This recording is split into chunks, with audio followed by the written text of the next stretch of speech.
The story begins with Haruto, a young boy no older than 10. His father had to move away from the city they lived in, and so the boy stood, saying goodbye to the girl he loved. Despite his young age, he did what many grown men fail to do, my friend. Looking into her tearful eyes, he said, I have to go with my father now, but I promise you, I will come back and marry you. Even if I die or get killed, I will still return to you. The girl was deeply heartbroken. She didn't want to part with him, but life never goes the way we hope, and so the boy left, and the years passed. One day, Haruto was riding a bus when he noticed a little girl staring at him. Before he could even process what was happening, a horrific accident struck. Everyone on the bus died, except Haruto. He opened his eyes, his head pounding with pain. He looked around and realized his body had changed. The place was unfamiliar, and everything around him was foreign. Confusing memories flooded his mind. His head throbbed with unbearable pain, and he couldn't make sense of anything. He soon discovered the truth. After his death, he had been transported to another world. Now, he lived under a new name, Ryo. A group of workers entered the room he was in, carrying a bag that held something inside. They opened it and began eating. Ryo, starving, approached, but one of the men snapped at him. Get away from me! Your stench is ruining the food. Crushed, Ryo walked out and ate a few pieces of fruit he found on the ground. But the memories still haunted his mind. Two bodies, two sets of memories, clashing inside one soul. A voice echoing endlessly in his head. Trying to pull himself together, he muttered, Haruto is dead in his world. I am Ryo now. I must continue. I will never forget my goal. I will avenge my mother. He had watched his mother be murdered before his eyes when he was just a child. He would never forget that moment, and he had sworn to get revenge. While lost in thought, he was interrupted by a group of girls in clean clothes. They were looking for a missing girl and asked him if he had seen anyone.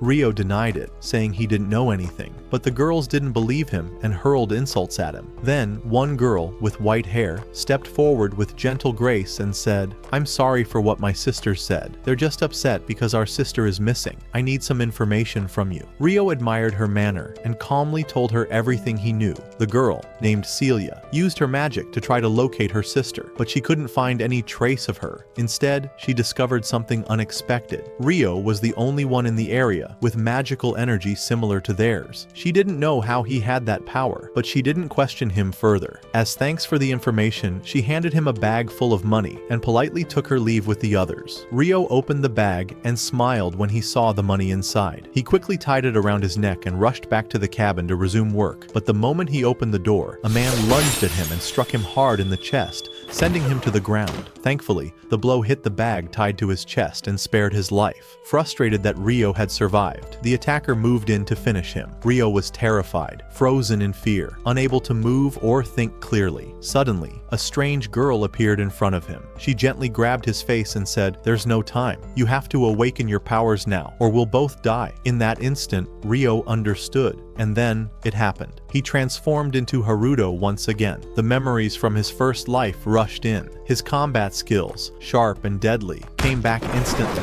He grabbed the criminal and shattered his skull in one clean strike. Catching his breath, he noticed the money bag moving beside him. He opened it, and to his shock, there she was, the missing girl. She was trembling, her voice full of fear. Please, take me to the castle. My father will reward you if you bring me back. Before he could respond, she fainted from the horror of seeing the dead bodies around her. Ryo lifted her onto his shoulder and set out to find the girls to return her safely. They spotted him from a distance, but as he approached, one of them rushed forward and slapped him across the face. You lied to us earlier. You said you didn't know anything, and now you're carrying her? You kidnapper. Let her go. Don't touch her again. Ryo tried to explain, but the girl wouldn't listen. She was furious and fully convinced he was the culprit. Their leader raised her sword and pointed it at him. You denied knowing her before, and now you bring her back? You're coming with us to the castle. You'll confess everything there. We'll decide afterward if you're innocent or guilty. If you are innocent, you'll be rewarded. Ryo asked, And what if I refuse to go with you? She answered coldly, Don't misunderstand. This isn't a request, it's an order. And so, they took him to the castle. Meanwhile, the police arrived at his workplace and arrested the real criminal. They were about to interrogate him when a masked man appeared and said, The mission failed. He activated a small device, and just like that, the criminal was dead. The masked man vanished, clearly planning something far more sinister. Back at the castle, Vanessa took the princess, Flora, to her bed to treat her injuries. Ryo, however, was thrown into prison for interrogation. A guard chained him up and said, Listen carefully. fiercely. Either confess that you kidnapped the princess, or I'll force you to talk. But Ryo was completely innocent. I didn't kidnap anyone, he replied firmly. The guard didn't believe him.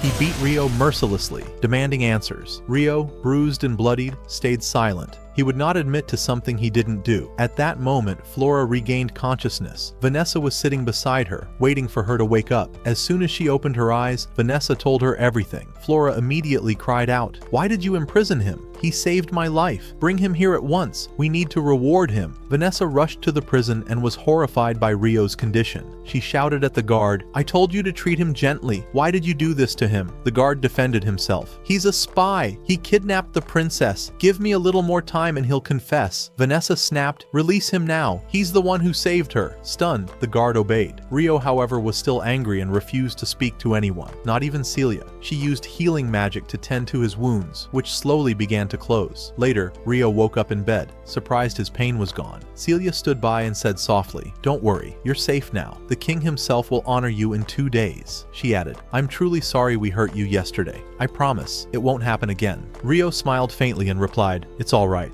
But since I'll be meeting the king, I'll need your help. Teach me how to speak properly in front of him. I don't want to cause any trouble." After she agreed and extended her hand to help him up, a wave of immense joy washed over him, as if the entire world had suddenly lit up around him. Soon after, the king held a grand ceremony in which he honored Ryo and officially announced his enrollment into the Noble Academy. The atmosphere was serene and magnificent. After the ceremony, Celia met him on the staircase, introduced him to his class, explained everything he needed to know, and informed him that she would be their instructor. Since Ryo had joined late and exams were just around the corner, she told him, "If you ever need any help, come to me and I'll give you private lessons." Ryo was overjoyed by her words and gladly agreed. When he entered the classroom, however, he wasn't welcomed warmly. All his classmates came from wealthy noble families, and they couldn't comprehend why the king would allow a peasant like Ryo to attend their school. Ryo paid no attention to their comments and quietly took his seat. Later, he went to Celia to study more, and things went smoothly from there. He continued studying with her until exam time finally arrived. While Ryo was preparing, he was pushing himself very hard, which worried Celia. She tried to convince him to take it easy, reminding him he was still new and that grades weren't everything. But Ryo reassured her with a calm voice, "I just want to learn, that's all." The exams began, and everyone took them seriously. A month later, the results were posted, and everyone gathered around to see how Ryo had done. To everyone's surprise, Ryo ranked first. One of the students erupted with anger, shouting, "That's impossible. He must have cheated or had someone help him." He was full of arrogance and baseless accusations. But Princess Christina stepped forward and said firmly, "If you have no solid proof of cheating, then it's shameful for a noble like you to act this way." Embarrassed, the boy backed off and left. After the results, Celia took Ryo to her room to celebrate. She was genuinely thrilled by how quickly he learned and began to feel a deep connection with him, as if he resembled her. Ryo, on the other hand, treated her as though she were younger than him, and their bond continued to grow stronger each day. 5 years passed. One day, the sword instructor noticed Ryo's skill in swordsmanship and selected him, along with 2 other students, to represent the academy in the upcoming tournament. Many objected to the teacher's decision,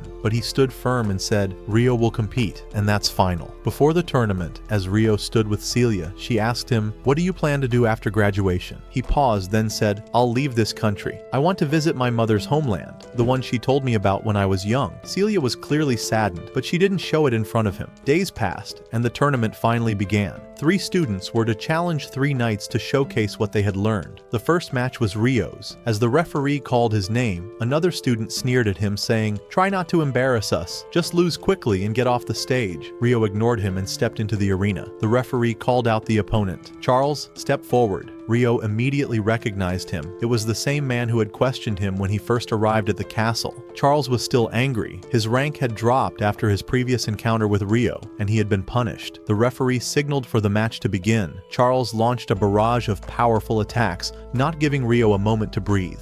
Attack after attack, Ryo barely managed to defend himself, and the spectators thought he was done for. But then, Ryo suddenly struck back, disarming Charles with ease. The referee was stunned and declared Ryo the winner. Charles stood there trembling, yelling, "I was just holding back. Give me another chance, and I won't go easy." But the referee shouted, "Enough! You lost fair and square in front of everyone. Accept your defeat." Charles begrudgingly admitted his loss and left. Celia and the instructor were overjoyed for Ryo, and the crowd was in awe, except for Charles. That night, he sat drinking alone, muttering, "That boy. He reminds me of my darkest day. Every time I see him, I feel humiliated. I don't want to see his face again." The man beside him asked, "Have you known him for a long time?" Charles replied, "Do you remember 5 years ago when Princess Flora was kidnapped? He was the one who rescued her, and when I interrogated him, I hit him. The king punished me for it." The man's expression changed. Doubts about Ryo grew in his mind. He began to suspect that Ryo might be the same person who killed the criminal, and perhaps even someone planning to destroy the royal family. Meanwhile, Celia stood beneath a tree, waiting eagerly for Ryo. Suddenly, another girl approached him and confessed her love. Ryo didn't respond, and the girl walked away, but Celia had seen it all, and she was deeply affected. It seemed she had fallen for him. Later, as Celia reviewed the students' graduation forms, she noticed Ryo hadn't submitted one. Her suspicions grew stronger. She realized he didn't plan to stay in the kingdom, and sorrow filled her heart. A new semester began, and Celia was now teaching magic. All the students used their magic normally, while Ryo pretended he didn't know how, but in reality, his hidden magical energy surpassed them all. No one knew this, of course. After class, as everyone left, Ryo approached Celia, but before he could speak, a student came up and mocked him in front of her. He sneered, "You worthless peasant! Stop clinging to the girls before I lose my temper. You think I don't know how you flirt every day?" Ryo remained silent, but Celia snapped at the boy. "Enough! He hasn't done anything you've accused him of." The boy was enraged by her defense of Ryo, but he had no choice but to leave. The next day, the students were assigned a field mission to explore the forest and reach its end. A senior student named Steele explained the terrain and everything they needed to know. Everything seemed perfectly in order. Then, another map appeared, one said to have come from the Stewart family, the same family that arrogant boy belonged to. According to his claim, the map contained a shortcut that would lead them to the end of the forest as quickly as possible. Naturally, everyone believed him and followed Steele, since he was supposed to be their leader. At first, they encountered a group of weak monsters, which they quickly eliminated in seconds. They continued onward until they reached a dead end. Everyone was confused. One of them asked, "Where's the path, Steele?" The boy seemed genuinely baffled, unsure of what was happening or why the path had disappeared. Suddenly, more dangerous monsters ambushed them from behind. The entire group was trapped. One of the monsters struck with a spear and injured the boy's leg, causing him to fall to the ground screaming. In the process, he collided with Princess Flora and accidentally pushed her toward the edge of the cliff. In that moment, Ryo threw aside everything he was carrying and used his powers to pull the princess back up,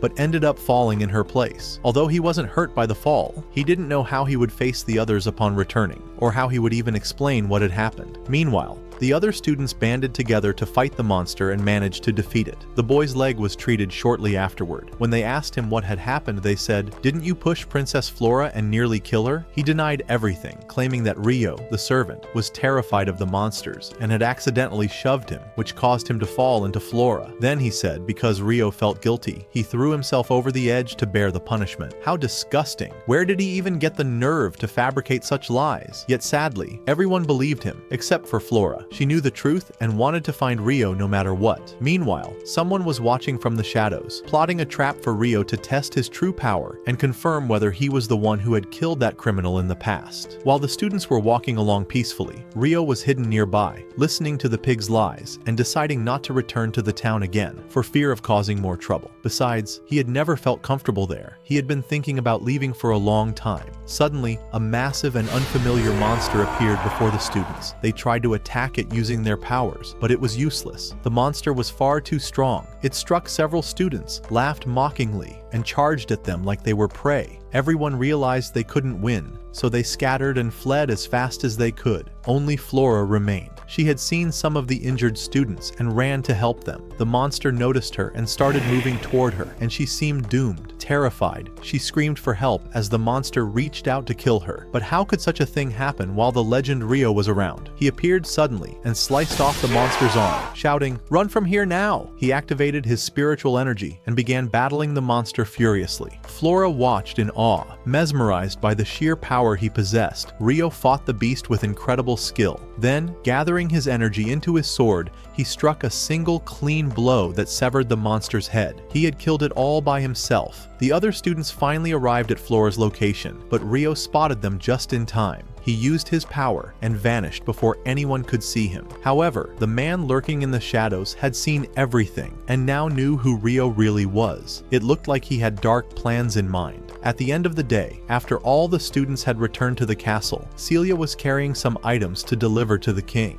Just before knocking on the door, she heard Ryo's name being mentioned inside the chamber. She paused, focused on the conversation, and moved closer to listen. The pig boy's father was saying to the king, "My son caused today's incident, and I sincerely apologize, but I cannot allow him to be punished. We must place the blame on Ryo." Upon hearing this, the king began to think carefully, then replied, "As long as the blame is cast on a boy of no noble origin, it doesn't matter. The important thing is not to weaken the royal family or lose the Stewart family." The king agreed and said, "Do whatever you see fit." He smiled wickedly, clearly knowing exactly what he intended to do. As for Celia, after hearing all of that, she rushed to the library, her heart filled with worry for Ryo. Moments later, Ryo entered, disguised to say goodbye before leaving. She ran to him and hugged him tightly, checking his body to make sure he was all right. Once she was assured of his safety, she sat him down, and he began telling her everything that had happened in detail. After learning the truth, she became furious, but didn't know what she could possibly do. Ryo then told her that he could no longer stay in the city and had to escape as soon as possible. He said, "But because you're the dearest person to my heart, I came to say goodbye." Celia was deeply moved by his words. She replied, "Take care of yourself. I'll wait for your letters to know you're safe. Just don't keep me waiting too long." He said, "All right, but I'll send the letters under a different name, Haruto, so no one becomes suspicious. Goodbye, Celia." She ran to him once more and hugged him tightly. "I'll wait for you," she whispered. Then he left, and her eyes filled with tears she could barely hold back. She recalled all their memories together, overwhelmed by sorrow. Ryo left the forest, heading toward his birthplace, Nagumo City. On his way, he passed through Arslan City and stopped to eat and relax for a bit. While browsing the wanted posters, he was relieved to see that his name wasn't on the list. He entered a restaurant, but felt someone watching him. He turned around. No one was there, so he continued on his way. Suddenly, someone behind him shouted, "Ramen!" He was shocked. "Ramen!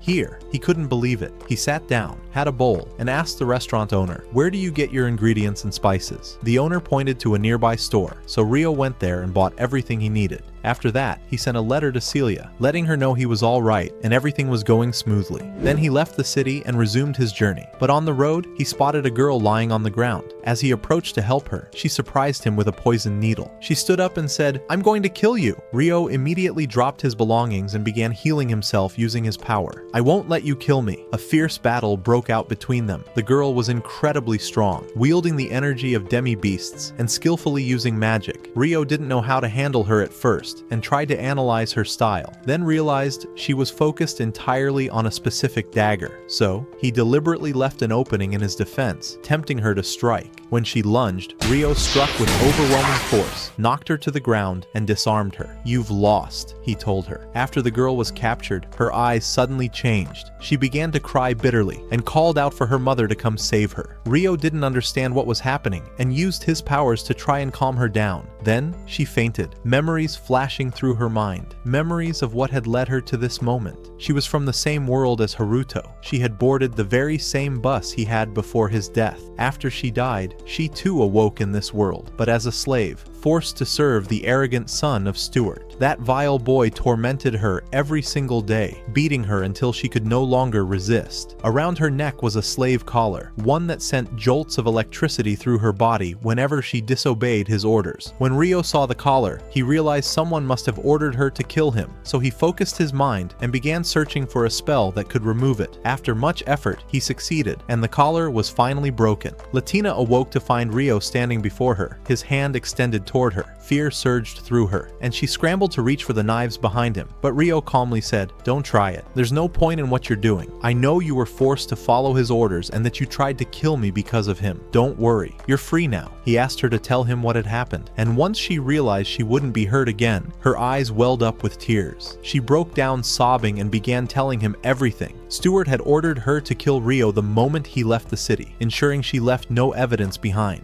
That's why his name was never listed among the wanted. At that moment, Ryo understood it was all the work of that pig, and he told her, "All right, you're free now. I've broken your chains, and if you wish to return to your fellow beastkin, walk that path for 2 days, and you'll reach them. Stay with them. Don't ever go back to Stuart. He slung his bag over his shoulder and prepared to leave, but to his surprise, she followed him. He turned and asked, "What do you want?" She replied, "I want to go with you. I hate walking alone. Please don't leave me." Ryo grew angry. "How do you expect me to forgive you? You tried to kill me. Do you honestly think I could forgive someone who tried to take my life? You're dreaming." The girl trembled in fear, but then reached into her pocket and pulled out the broken collar. She held it out to him and said, "Take me with you, even if it means being a slave again. Just please don't leave me here alone." Ryo was moved by her words. "What's your name?" he asked. "Latina," she replied. "All right, Latina. From today onward, you'll travel with me. Let's go." Latina's joy was overwhelming. They continued on their journey, and partway through, they stopped to eat. It was the first time she had ever tasted proper food. She ate while crying from happiness, unable to believe it was real. Ryo smiled and said, "Take your time. No one's going to steal your food. Why are you eating so fast?" Latina didn't hear him at first, too focused on eating. But when she realized what he'd said, she looked up and replied, "This is the first time someone has treated me kindly. I'm just so happy." Ryo was pleased to hear that. "Then from now on, you'll eat the best meals every day, and no one will ever hit you again." Meanwhile, far away, Celia was reading a letter from Haruto. Her heart brimmed with joy. She missed him deeply and silently wished him all the best. That night, Ryo and Latina set up camp. Ryo took out a bowl of ramen and began preparing it as spaghetti. To his surprise, Latina recognized it instantly, calling it by its name from their former world. Ryo was shocked. "How do you know its name?" he asked. "I used to eat it before," she said, though she didn't tell him where. Ryo grew more suspicious that she'd gone through a similar experience to his, but he still wasn't sure. Later that night, as she slept, Latina was tormented by nightmares, visions of Japan, and the accident that had taken her life. That's when Ryo knew for certain she was from the same world. He felt a deep sorrow for her, and found himself growing more attached. By morning, they resumed their journey. The bond between them grew stronger. Latina began to see Ryo as an older brother, a protector who would shield her from all harm. She was truly happy by his side. Eventually, they arrived at a dense forest. There, Ryo noticed a peculiar tree, one that Latina couldn't see. Sensing something strange, he moved closer and suggested they rest for the night and continue in the morning. Latina entered the tent to sleep, and Ryo followed shortly after. But suddenly, a noise outside caught his attention. He stepped out and was startled to find a wolf staring him down. The wolf emitted a blinding light, and 4 beastkin surrounded him. Ryo was completely confused. He tried to defend himself and understand what they wanted, but they kept attacking him relentlessly. One of the girls approached to interrogate him, while another entered the tent and found Latina inside. She instantly assumed Ryo had kidnapped her. Furious, they began to beat Ryo mercilessly until he lost consciousness. As darkness swallowed him, that mysterious girl reappeared in his dream. "How have you been, Haruto? It's been a while," she said. "Sorry, I can't help you in your current situation, but the least I can do is give you a pleasant dream." Then she vanished. Ryo awoke to find himself chained to a bed. The girls who had attacked him entered the room, accompanied by the village priestess. But before the elder could speak, Latina burst into the room, rushing to his side and embracing him with relief. She was overjoyed to find him unharmed and apologized for not being able to help. She asked who had done this to him. Realizing their grave mistake, the girls apologized sincerely. They unchained him, and the elder instructed them to prepare a comfortable room for him. Now that they understood he was innocent, the old priestess said, "Tomorrow I will formally apologize. For now, rest." Ryo agreed, still unsure of what was going on. The next morning, he spoke with the elder, asking her about the mysterious tree and why only he could see it. She explained, "It's because of the spirits. Those with the ability to use them can see that tree." "Do you use spirits, Ryo?" He replied, "Something like that." They entered a sacred chamber within the village, where 2 elders awaited. Their demeanor was gentle, and they spoke to Ryo with great respect. First, they apologized for the way he had been brought in. Then they said, "You have earned a reward for saving one of our kin."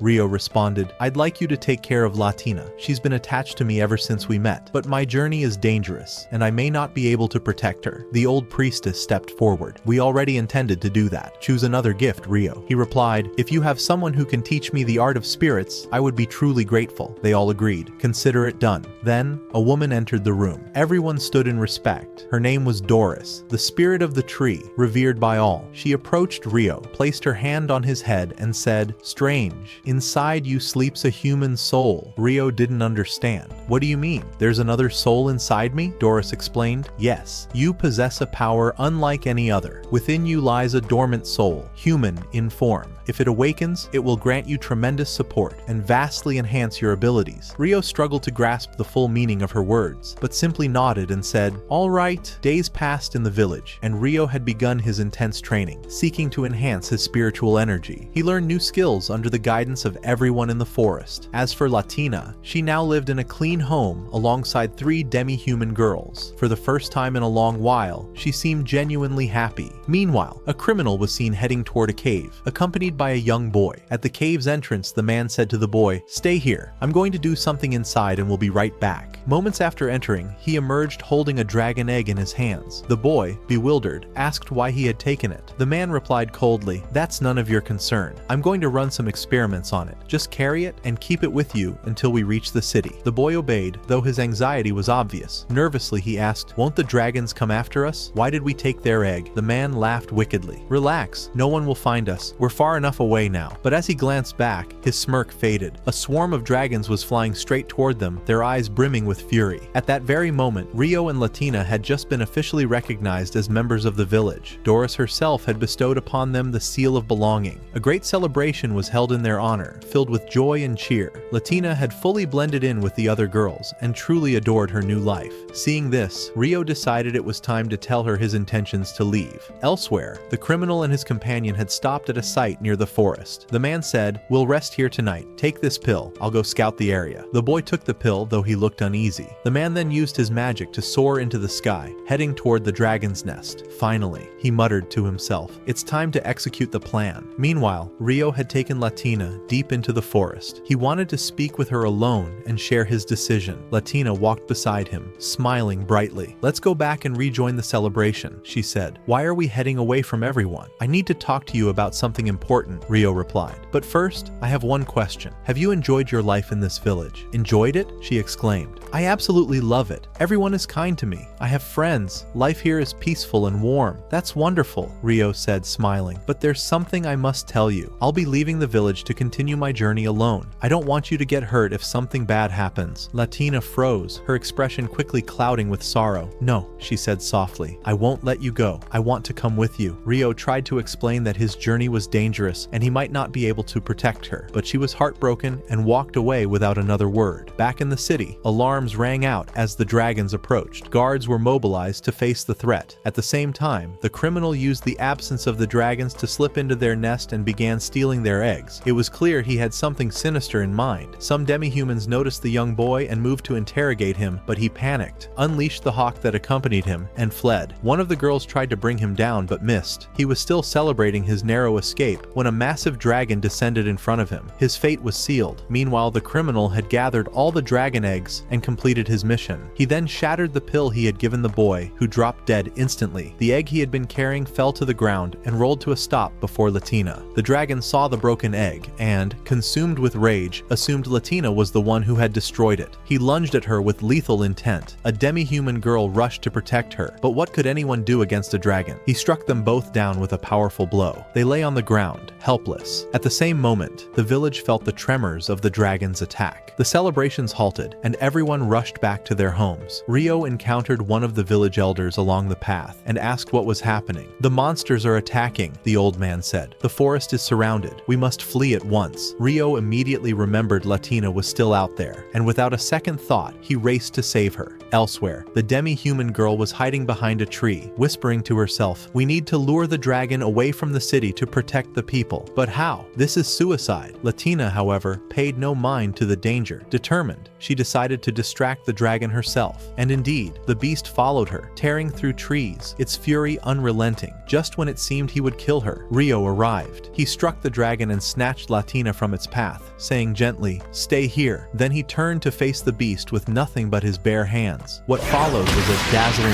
clash. Blows flew in every direction. The girl watching from afar was in awe of Ryo's overwhelming strength. She could hardly believe her eyes. Even the dragon was stunned. It opened its mouth to unleash a devastating breath, but Ryo was faster. He slammed it shut, then delivered a crushing blow that brought the dragon to the ground, lifeless. When the other dragons saw their leader fall, they panicked and fled the area. Latina ran to Ryo and hugged him tightly, tears of joy in her eyes. The other girls arrived, astonished by the power Ryo had had displayed. And so, that long day came to an end. The next morning, Latina had begun to accept what had happened. She told Ryo that she had decided to stay in the village, but she would wait for him. She reminded him of everything he had done for her, then finally decided to reveal her truth. "I know this may sound crazy," she began, "but please believe me, it's the truth. I wasn't born in this world. I was born in another world called Earth. I used to live in a place called Japan, but after a terrible accident, I found myself here." She continued, "You might be wondering why I feel so close to you. It's because you're so kind. You remind me of someone I once knew, someone very dear to me in my previous world." Of course, she was talking about Ryo himself, dear reader. "I believe you," Ryo replied gently. "Every word you've said, I believe it. Don't worry." He added, "By the way, I'm from Japan too. I figured everything out about you while you were asleep, but since you still seemed uncertain, I didn't want to say anything. It's true. We're the only two from Earth here, but don't worry. I will never abandon you. From now on, you're my little sister, Latina." Latina was overjoyed after hearing Haruto's words. Shortly afterward, Haruto began preparing for his departure. While bidding farewell to everyone, gifts poured in from all directions, to the point where he didn't even know where to put them. His surroundings were overflowing. An old man handed him a special bracelet, saying, "This will make everything easier for you." Indeed, the bracelet had the ability to store all his belongings, which delighted Haruto greatly. Once everything was ready, he set off toward the homeland of his father and mother. And here, my friend, begins a brand new chapter of this tale. So stay with me and enjoy what's to come. Haruto finally arrived at his destination and began noticing that everyone in the village had black hair, just like him. Yet, he didn't know whom to approach or how to begin, so he asked a girl there to guide him to the village chief. Her name was Ruri, and she led him to an elderly woman named Sai. As soon as he entered, she asked him, "What do you want, child? You don't look like you're from around here." Haruto shared his story with her and said that he had come to learn about his family's origins. He added, "My mother and father died when I was young, and I've come here to learn about their past." The old woman then asked for their names, and when he gave them, her face suddenly changed. She immediately ordered Ruri and the girl with her to leave the room. Once they had left, she looked at Haruto and said, "I want you to tell me your story in full, so I can tell you everything." Haruto began, "I used to live with my mother and father in a distant place deep within the forest, but I never met my father. He passed away before I was born. Then, my mother was killed when I was still a child. She once promised to take me to a place called Nagumo so I could learn about our roots and build them a proper grave as a tribute." The old woman was moved by his words and smiled, saying, "Don't worry, I knew them well. They were very close to me." Haruto was stunned and asked, "You knew them? How?" Sai replied, "Because your father was my son, and you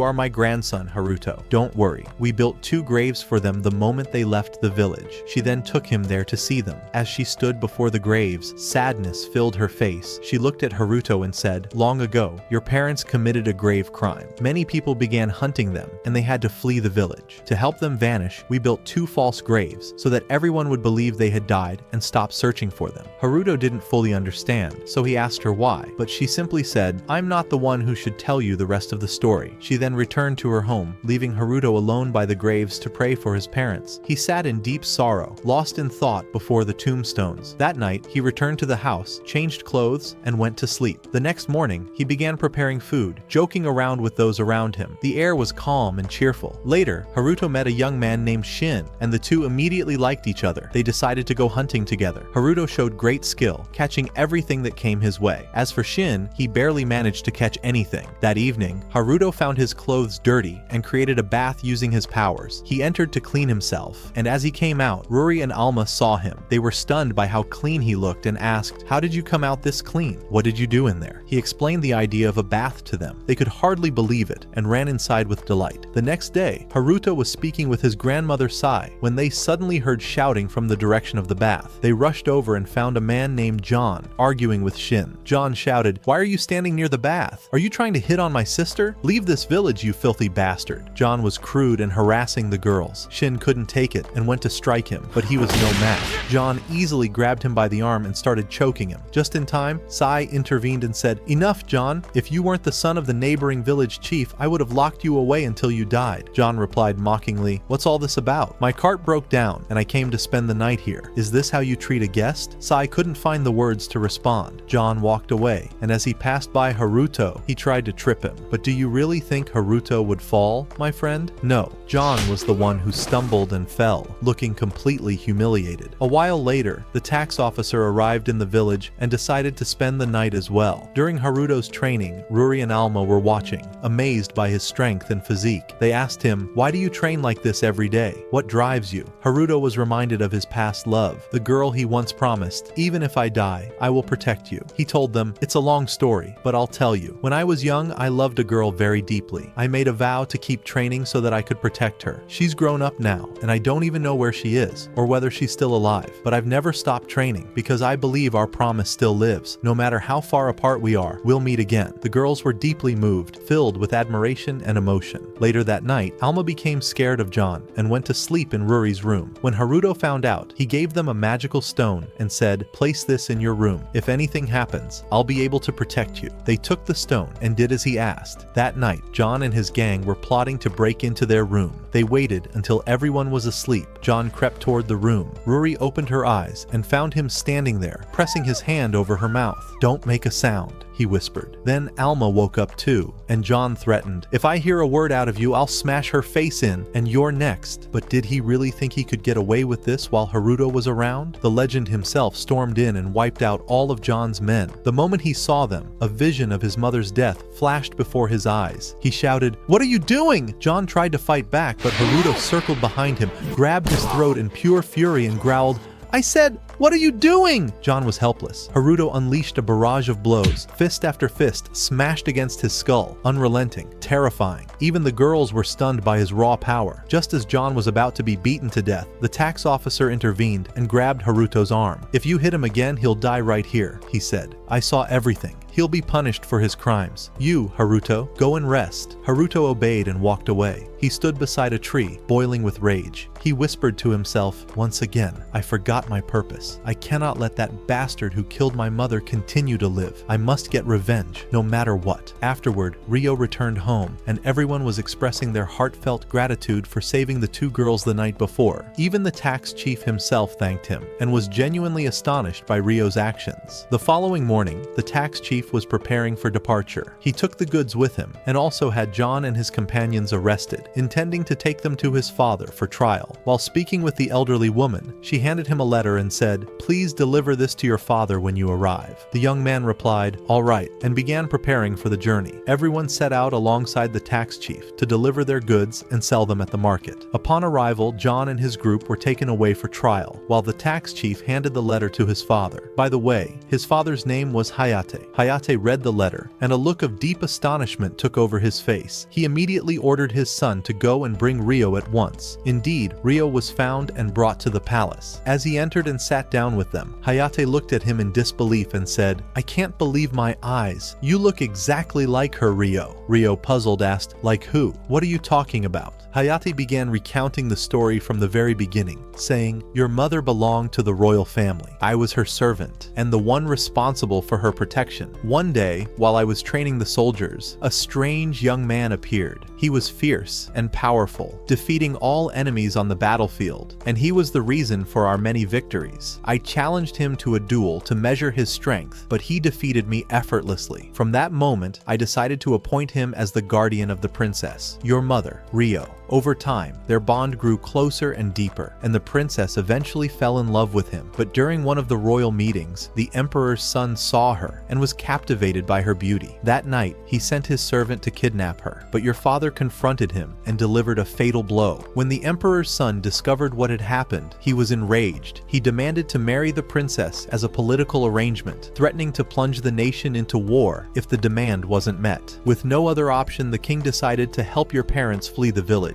To escape the wrath of those vicious hounds, they left, filled with sorrow. As Ryo listened to the tale, his eyes burned with grief and rage. Hayate continued, "And now, I want you to meet the king and queen. I've already told them about your presence here, and their greatest wish right now is to see you. Will you come with me to meet them, Ryo?" Without hesitation, Ryo agreed and went with him. He found them seated inside the palace, overwhelmed with emotion at the sight of their grandson. They could barely believe their eyes. Joy filled their hearts, and Ryo greeted them warmly as they began to converse. The grandfather then asked Ryo to share his entire story from the very beginning so they could understand everything he had gone through. Ryo began telling his sorrowful tale. When I was little, I lived with my mother in happiness. Though we were poor, every day felt bright and full of life. Then one day, my father's old friend, Lucius, entered our home. He kicked me with his foot and drank from a bottle of medicine. My mother rushed in, asking what he was doing. She tried to stop him, but he attacked her and killed her right before my eyes. I stood there frozen, unable to move. I didn't even understand why he did it, but I swear, when I see him again,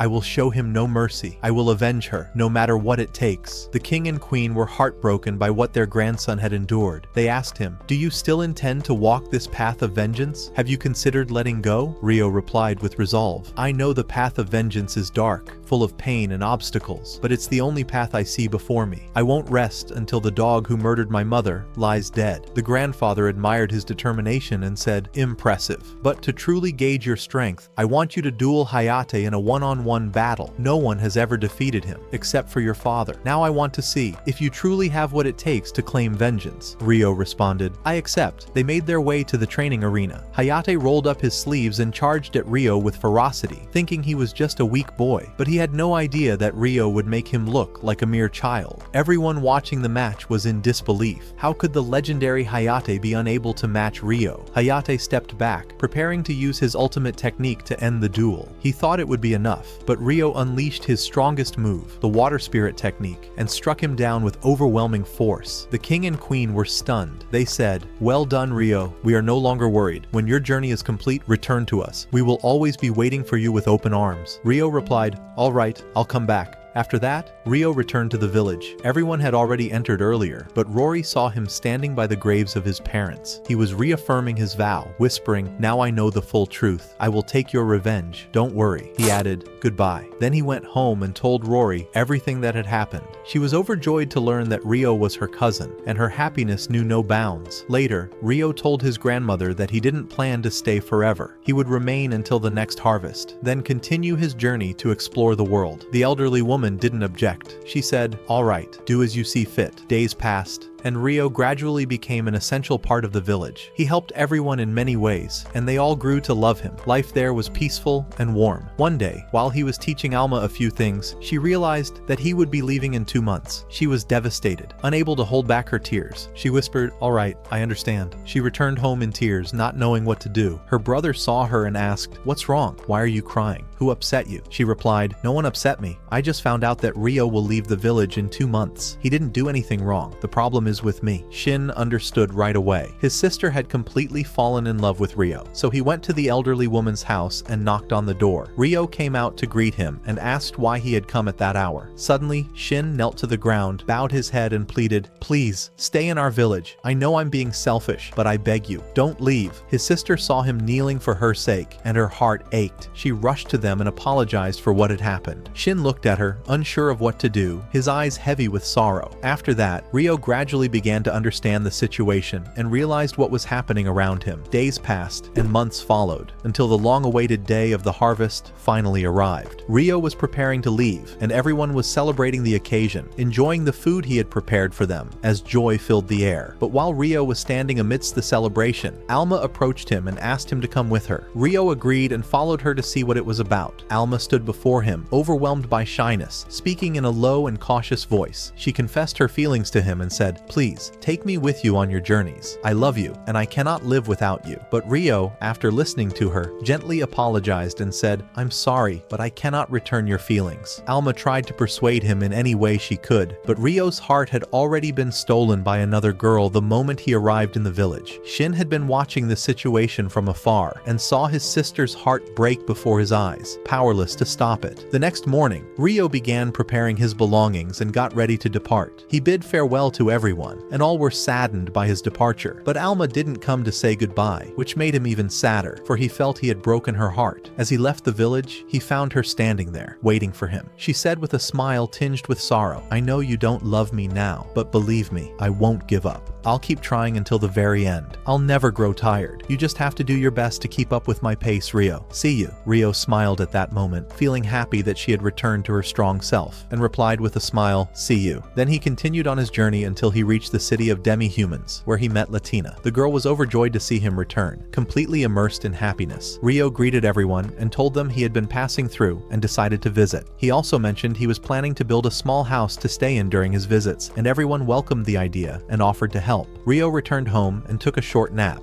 And suddenly, he woke up to find a girl sleeping beside him. He screamed, and the girls rushed in as soon as they heard his voice, witnessing the scene with their own eyes. Ryo, in panic, said, "I don't know anything. Don't misunderstand." The girls couldn't comprehend what was going on, and everyone stood stunned, unable to make sense of it. At that moment, the girl introduced herself. Yes, she was the spirit Ryo had once made a contract with, the one who saved him when he was a child. But now, she was suffering from memory loss, unable to recall anything about herself. Ryo gave her a name and said, "Come with me. We'll go to Doris to discover who you truly are." He named her Lichia. They reached the village elders and everyone got to know her, and things went smoothly. Then Doris arrived and began analyzing her energy and speaking with her. She asked her many questions, but Lichia didn't know the answers and didn't respond to any of them. Doris asked her about the elements she could use. Lichia answered with confidence, "All of them." Doris was stunned and said, "All of them? Are you joking?" But Lichia reaffirmed, "Yes, I use them all." Doris couldn't believe what she was hearing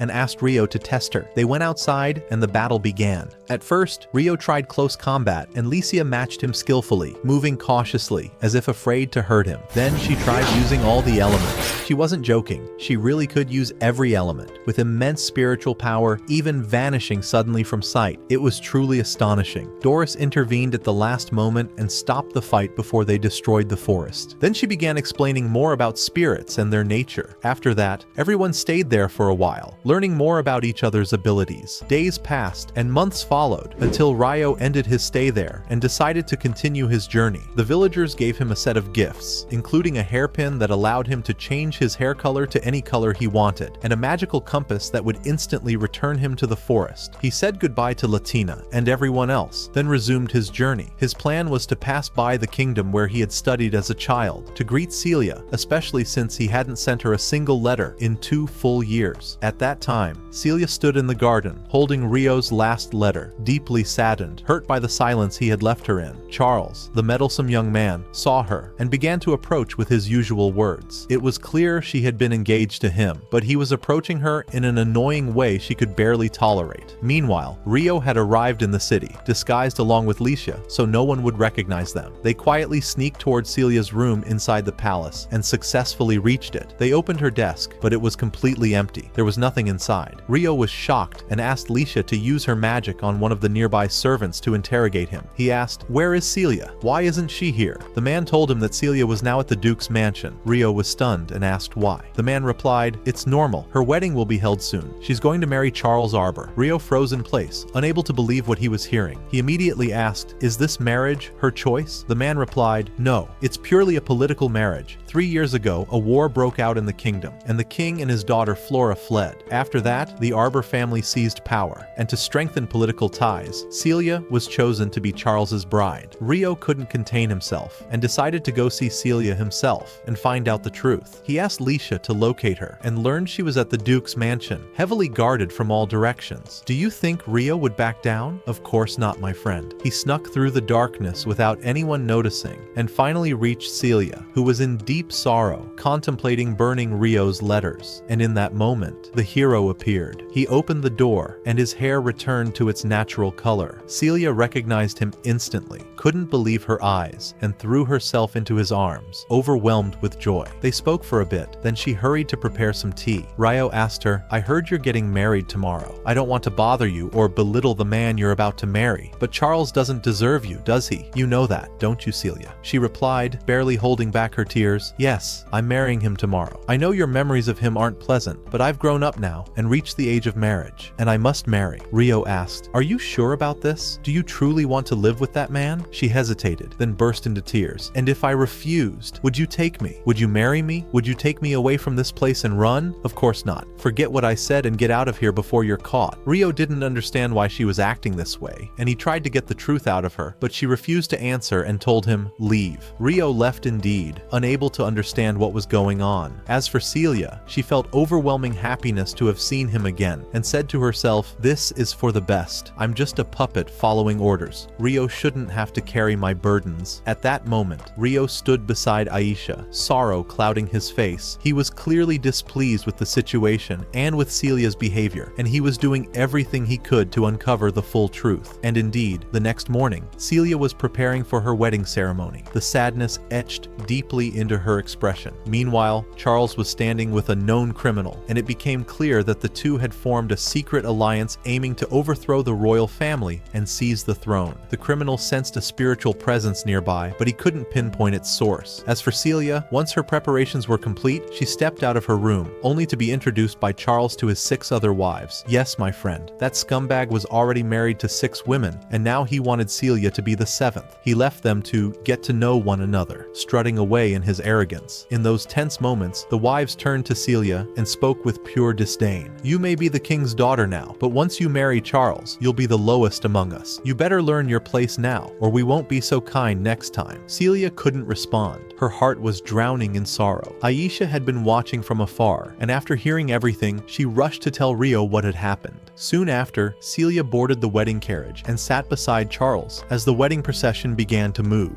Ryo stood at a distance, watching everything unfold. He saw the pain in Celia's eyes and was overcome with anger and heartbreak. Can you imagine, my friend, Celia being stuck in this misery forever? But just as she stepped down from the carriage and reached out to take Charles's hand, the beast awakened. Ryo appeared. He charged through the soldiers like a raging storm, seeing no one in front of him. Even those on horseback couldn't stop him. He tore through them one by one. He landed a crushing punch on Charles, then grabbed a dagger and held it to Celia's neck, shouting, "Don't move! Anyone who gets closer, she dies!" Celia was stunned. She didn't understand what was happening or why Ryo would put himself in such danger. But then Ryo spoke to her through telepathy. "Calm down. I'm not here to hurt anyone, and I'm not here to take you by force. I just want to know your true desire. If you wish to cancel this wedding without anyone blaming your family, just say the word and I'll make it happen. But if you truly wish to marry Charles, I'll walk away without causing any harm. I just need to know. What do you want, Celia?" She was overwhelmed, unable to think straight, but she summoned all her courage and replied, "Take me with you. I don't want to marry that dog." Ryo smiled and said, "As you wish, my lady." He lifted her in his arms, looked at Charles with scorn, and declared, "Listen, Mutt, I'm taking your bride right in front of you on your wedding day, and there's nothing you can do about it." Then he bolted with her in his arms. Celia was overwhelmed with joy, barely able to believe what was happening. Her family cried out, terrified for her safety. But when her father looked into her eyes, he knew something far greater was at play. At that same time, the criminal realized that Ryo was using spirit magic. He began to suspect that Ryo was the same young man he had seen before. He observed him closely, piecing together the signs until he was certain. He launched a powerful attack to test Ryo's abilities. Ryo blocked the strike, then took off, carrying Celia, while the soldiers chased after him, trying to trap him. He slipped into a narrow alleyway and handed Celia to Aisha, saying, "Take her and run. I'll catch up with you soon." Aisha didn't hesitate. She grabbed Celia and escaped, while Ryo stepped back out to distract the soldiers. They all charged at him recklessly, surrounding him from all sides. But Ryo didn't flinch. He unleashed his fury, sending the soldiers flying, one after another. Just when he was about to escape, Alfredo arrived. Yes, Alfredo, the strongest soldier in the entire kingdom. He attacked Ryo with all his might, and Ryo barely managed to defend himself. He struck again, and Ryo blocked once more. Then Ryo shoved him backward. The watching soldiers were in utter shock. How could this mysterious intruder be so powerful? Alfredo noticed something strange. Ryo wasn't even using his full strength. Growing desperate, he gathered every ounce of power into his blade and shouted, "This is your end." He unleashed a devastating strike, setting the battlefield ablaze and destroying everything in its path. When the soldiers tried to look for Ryo, he was gone. They assumed he had perished. But do you really think he died, my friend? Of course not. He escaped in the final moment and finally reached Celia. She was standing beside Aisha, and the moment she saw him, she ran to him, unable to believe her eyes. She tripped, falling right into his arms by accident. Then she quickly straightened up and apologized, thanking him for risking his life to save her. Ryo simply smiled and said, "It's nothing. This is the least I could do for you." Everything seemed calm and beautiful, but suddenly, a strange light shone across the sky. Aisha grew tense and said quickly, "Ryo, there's danger on the other side. They're in trouble." trouble. You must go." On that other side, 3 girls were descending from the sky. One of them was Haruto's first love. They were captured by bandits who planned to execute them. Can you imagine if one of them were to die today? No way, my friend. Ryo arrived just in time. He heard the girls speaking in Japanese and instantly realized they were from his world. He annihilated the bandits and ran to unlock the door where the girls were trapped. He asked if anyone else was inside, and they pointed to another carriage. He rushed over and unlocked it, and then, boom. He froze in shock. Yes, Ryo recognized her, his beloved. He couldn't believe his eyes. What on earth had brought her here? What a shock. After saving them, Ryo continued walking with the group, speaking to Ichika. "I've completed the task. I protected the ones you asked me to." She agreed to meet him again soon and replied, "Next time, I'll come with Celia too." At that moment, Miharu turned to Ryo and said sincerely, "Thank you for saving us." He answered calmly, "I only did what I had to do. There's no need to thank me." From that point, Miharu began introducing herself to him. Ryo's heart was filled with anxiety. He feared that revealing his real name might trigger her memories of their childhood, but finally, he made his decision and said, "My name is Ryo, but due to circumstances, I currently have no family name." As soon as the young girl heard the name, surprise spread across her face. She remembered the boy her sister once loved, the one who had bid her farewell long ago. Still, she hadn't realized that the Ryo standing before her was that very same boy. Miharu then introduced the girl accompanying her. Her name was Chun. Ryo instantly understood she was Miharu's younger sister, the same girl who was 3 years younger and whom he hadn't seen since leaving their neighborhood. Then, Miharu's younger brother appeared and introduced himself. Ryo was puzzled to discover that the boy didn't share the same family name, and silently concluded that Miharu's mother had married another man after her father. At that point, Miharu asked Ryo why people in this world spoke a different language from the one in Japan.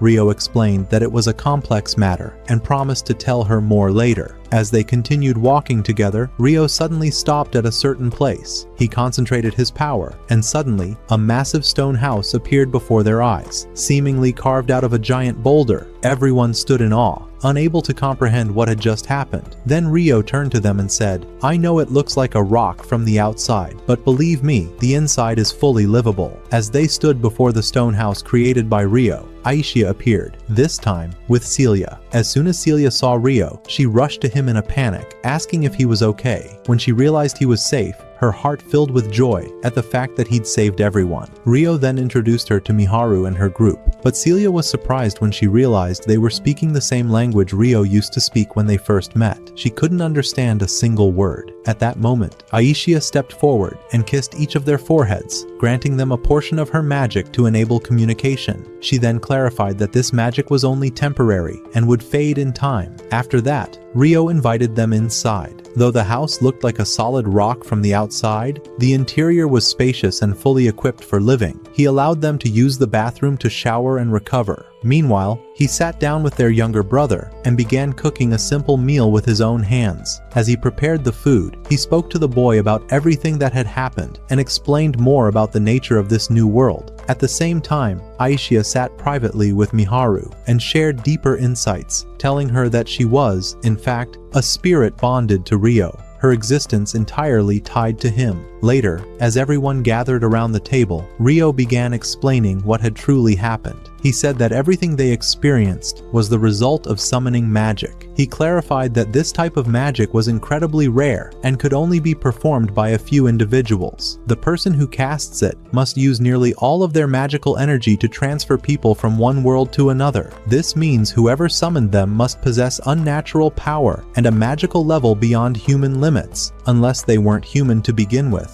Miharu looked up at him, her face filled with concern, and asked if there was a way to return to their world. Ryo replied honestly that he couldn't give her a definite answer yet, but promised to do everything in his power to find a way back for them. Then he revealed part of his own secret. He too had come from Japan, but unlike them, he hadn't arrived in his own body. Instead, he had awakened in the body of a newborn child in this world, and since then, he'd lived a new life from the beginning. That's why, he explained, their chances of returning were far greater than his. At that point, Celia joined the conversation. She said that before coming to this world, she had heard of an ancient legend she once dismissed as a myth, but now realized might be true. She began recounting 1,000 years ago. The kings were in a long war against the the demons to protect mankind. These wars lasted for many years, until the kings finally chose 6 heroes and granted them the authority to rule the world on their behalf. Ryo then commented that this legend might be directly related to the events happening now. However, Miharu shared that before arriving in this world, she had been with others, but wasn't sure whether they had also been brought here. She asked Ryo what he thought. He answered that it was certainly possible, but still just a possibility. Nothing was certain yet. That night, Ichika asked Ryo if she could sleep beside him. She explained that her magical power was fundamentally drawn from his energy, and that her very existence was directly tied to him. Therefore, it would be best for her to stay close to him, especially while sleeping. But Ryo firmly refused, saying it wouldn't be appropriate. Seeing how serious he was, Ichika chose to stay silent. In the end, she decided to sleep next to Miharu instead, saying her magic was extremely weak and that staying near her might help. And so, everyone went to rest in their places for the night. The next morning, Ryo awoke, lost in a storm of thoughts, speaking to himself, "I never imagined I'd meet Miharu again in this world. How would she react if she found out that I'm the same person? Ryo, the boy she once knew. All the memories we shared might come rushing back. But the truth is, I now live under a different identity. I am Ryo here, but I was once Haruto, and Haruto died in the real world. That's why I must continue on this path until I find the one who murdered my family and take my revenge." While deep in thought, Celia entered and said, "I haven't had a chance to talk to you since I returned, but today, I have some questions. You carry so many secrets. How did you meet Ichika? How can you speak these people's language? And it seems like you've known Miharu and her siblings for a long time." Ryo answered her truthfully, "I'll tell you everything. The truth is, I'm not from this world. I came here after I died in my original world. When you first saw me, I still had all my memories from the life I once lived. My name back then was Haruto, and I was 20 years old when it happened." Celia was stunned. "So that's why," she said. "That's why I felt there was something different about you from the very beginning. You always seemed more mature than your current age, like someone who had lived a much longer life. That's what made you feel unlike anyone else," Ryo continued. "By coincidence, Miharu and her siblings who were transported here, they're also from my world. And Miharu especially. She's not just anyone. She was my childhood love, the girl I once promised to return for and take with me when I grew up." Upon hearing that, Celia finally opened up about what had truly been troubling her. She admitted she'd been constantly worried about her father, and didn't even know if he was safe. Ryo tried to comfort her, and suggested she write to him to check on him, but using an alias so that she wouldn't be discovered, and still get her message to him. That night, we see Charles sitting with Rice, both discussing the strange events unfolding around them. Rice said, "I never expected your fiancé to be kidnapped so suddenly." But Charles, trying to appear composed, replied, "There's no need to worry. We managed to eliminate the bandits. The problem now is, we have no information on Celia's whereabouts. Even worse, all our searches have come up empty, so we'll have to close the kingdom's borders until we find a new lead." Doubt began to creep into Rice's voice. Maybe it's Ryo and that spirit of his, Ichika. Maybe they're the ones hiding her. Charles replied seriously, "It's becoming clear now. The legendary prophecy is being fulfilled. The one that foretells a hero descending into our kingdom. I'll personally have my father put them under surveillance until I'm sure." Rice looked at him, tense. "I truly hope they're loyal to your kingdom, Beltram. I have a feeling you'll soon possess another sacred stone, and that could completely shift the balance of power in your favor." Charles confirmed, "You're right. The stone is now with Princess Flora and the Duke. I'm sure they're currently welcoming the hero they summoned." Elsewhere, we find a mysterious young man being treated like a legendary hero in the royal palace, despite not understanding anything that's going on. What was strange was that he actually enjoyed it, as if living out a fantasy. One of the people beside him said, "You may ask for anything you wish, and it shall be granted. No questions asked." The young man felt like he was inside a bizarre novel. He remembered the last thing that happened in his old world, how he was just lying in bed, living an ordinary life, when suddenly a massive magical circle appeared beneath him and transported him here. When he woke up, he was surrounded by soldiers, and standing before him were Princess Flora and her loyal guardian Gustav. Startled, he shouted, "Who are you people? What's happening right now?" Flora stepped forward and introduced herself. "I am the second princess of this kingdom. This is Gustav, my faithful protector. It was then that the young man realized he truly had been pulled into a different world altogether. Flora looked at him and said, "It's clear you're the chosen hero, foretold by the great prophecy of the 6 kings." It was the same prophecy Ryo had mentioned earlier. She began telling him the story, though he didn't understand much of it. Then Flora added, "The greatest proof that you're the hero is the sword you're holding." The boy looked down in surprise. There was indeed a sword in his hand, one he hadn't even noticed before. Seeing the opportunity, he decided to play along and introduced himself as Sakana, and from there, negotiations began between him and the kingdom, and deep down, he was determined to walk away victorious. While speaking with them, Sakana realized that the reason he was brought here had something to do with the stone Princess Flora possessed. He asked them directly if they had a way to send him back to his original world, insisting that what happened to him was nothing short of kidnapping. Flora answered honestly, saying she didn't know if that was possible. Gustav then stepped in to calm the tension, assuring him that he was misunderstanding the situation, and that Gustav himself would explain everything. Meanwhile, Ryo was flying through the skies with Miharu, carrying her in his arms. She was both awestruck and overwhelmed. This was her first time ever experiencing flight. It felt surreal to her, like she was dreaming rather than awake. On the other side, Celia sat with Aisha, asking questions about Ryo, trying to understand him better. She said he always seemed mysterious and hard to grasp. But Aisha responded, "I know everything about him. We share memories and awareness. We possess one soul. That makes me the closest person to him. His trust in people, it returned because of you. You were the first to reach out your hand to help him." At that moment, Ryo and Miharu arrived near the kingdom. Before landing, he changed his hair color to conceal his identity so no one would recognize him. Then he pulled out a magical necklace and handed it to the others, explaining that they could use it to change their hair color too, so they could walk around safely without drawing attention. They descended into the market and began exploring, buying clothes and other goods. Miharu was filled with joy, barely able to believe what she was experiencing. Upon returning home, Ryo sat down with them and told Miharu that he had searched extensively for their missing friends, but had found no trace of them. He explained that the most likely scenario was that they, too, had been summoned into this world as part of the 6 heroes mentioned in the prophecy. Miharu was shaken by the news, overcome with anxiety. She no longer knew whether her friends were safe, or if their fate had already taken a dark turn. The next morning, Ryo decided to leave. He bid everyone farewell and entrusted Aisha with taking good care of everyone at the house. Then, using his unique techniques, he teleported and vanished in the blink of an eye, arriving at the spirit village. The moment his feet touched the ground, Latina appeared, having sensed his energy from afar. Her eyes lit up with joy at seeing him again. Soon the rest of the girls followed, all of them rushing toward him, overwhelmed with happiness for being able to see him once more. Ryo told them he had come for an urgent matter and needed to consult the village elders about something of great importance. He asked the girls to help him arrange a meeting. They guided him to the council of elders, where Ryo sat before them and began recounting everything that had happened. He said, "The 6 pillars suddenly lit up, and at that exact moment, 3 people from another world appeared. I believe they're connected to the ancient legend, the one about the 6 heroes foretold to come and save this world." One of the elders asked in surprise, "And why do you believe they are from another world?" Ryo replied confidently, "Because they're currently living at my house. I've been protecting them, and they still know nothing about this world. I'm also convinced that 2 others were accidentally pulled in during the summoning process, and were lost somewhere along the way." Another elder stood up, astonished. "You actually managed to communicate with them?" Ryo nodded. "And how did you understand their language?" Ryo answered coolly. "In my previous life, I lived in their world, so talking with them was natural for me." He then added, "Still, I won't reveal everything now. I'll leave the details for a more suitable time. What I need from you is a promise. Allow the 3 siblings and 1 more person to stay in the village temporarily until I can find a way to return them to their world." The elder asked, "We understand the part about the 3 siblings, but who is the 4th person?"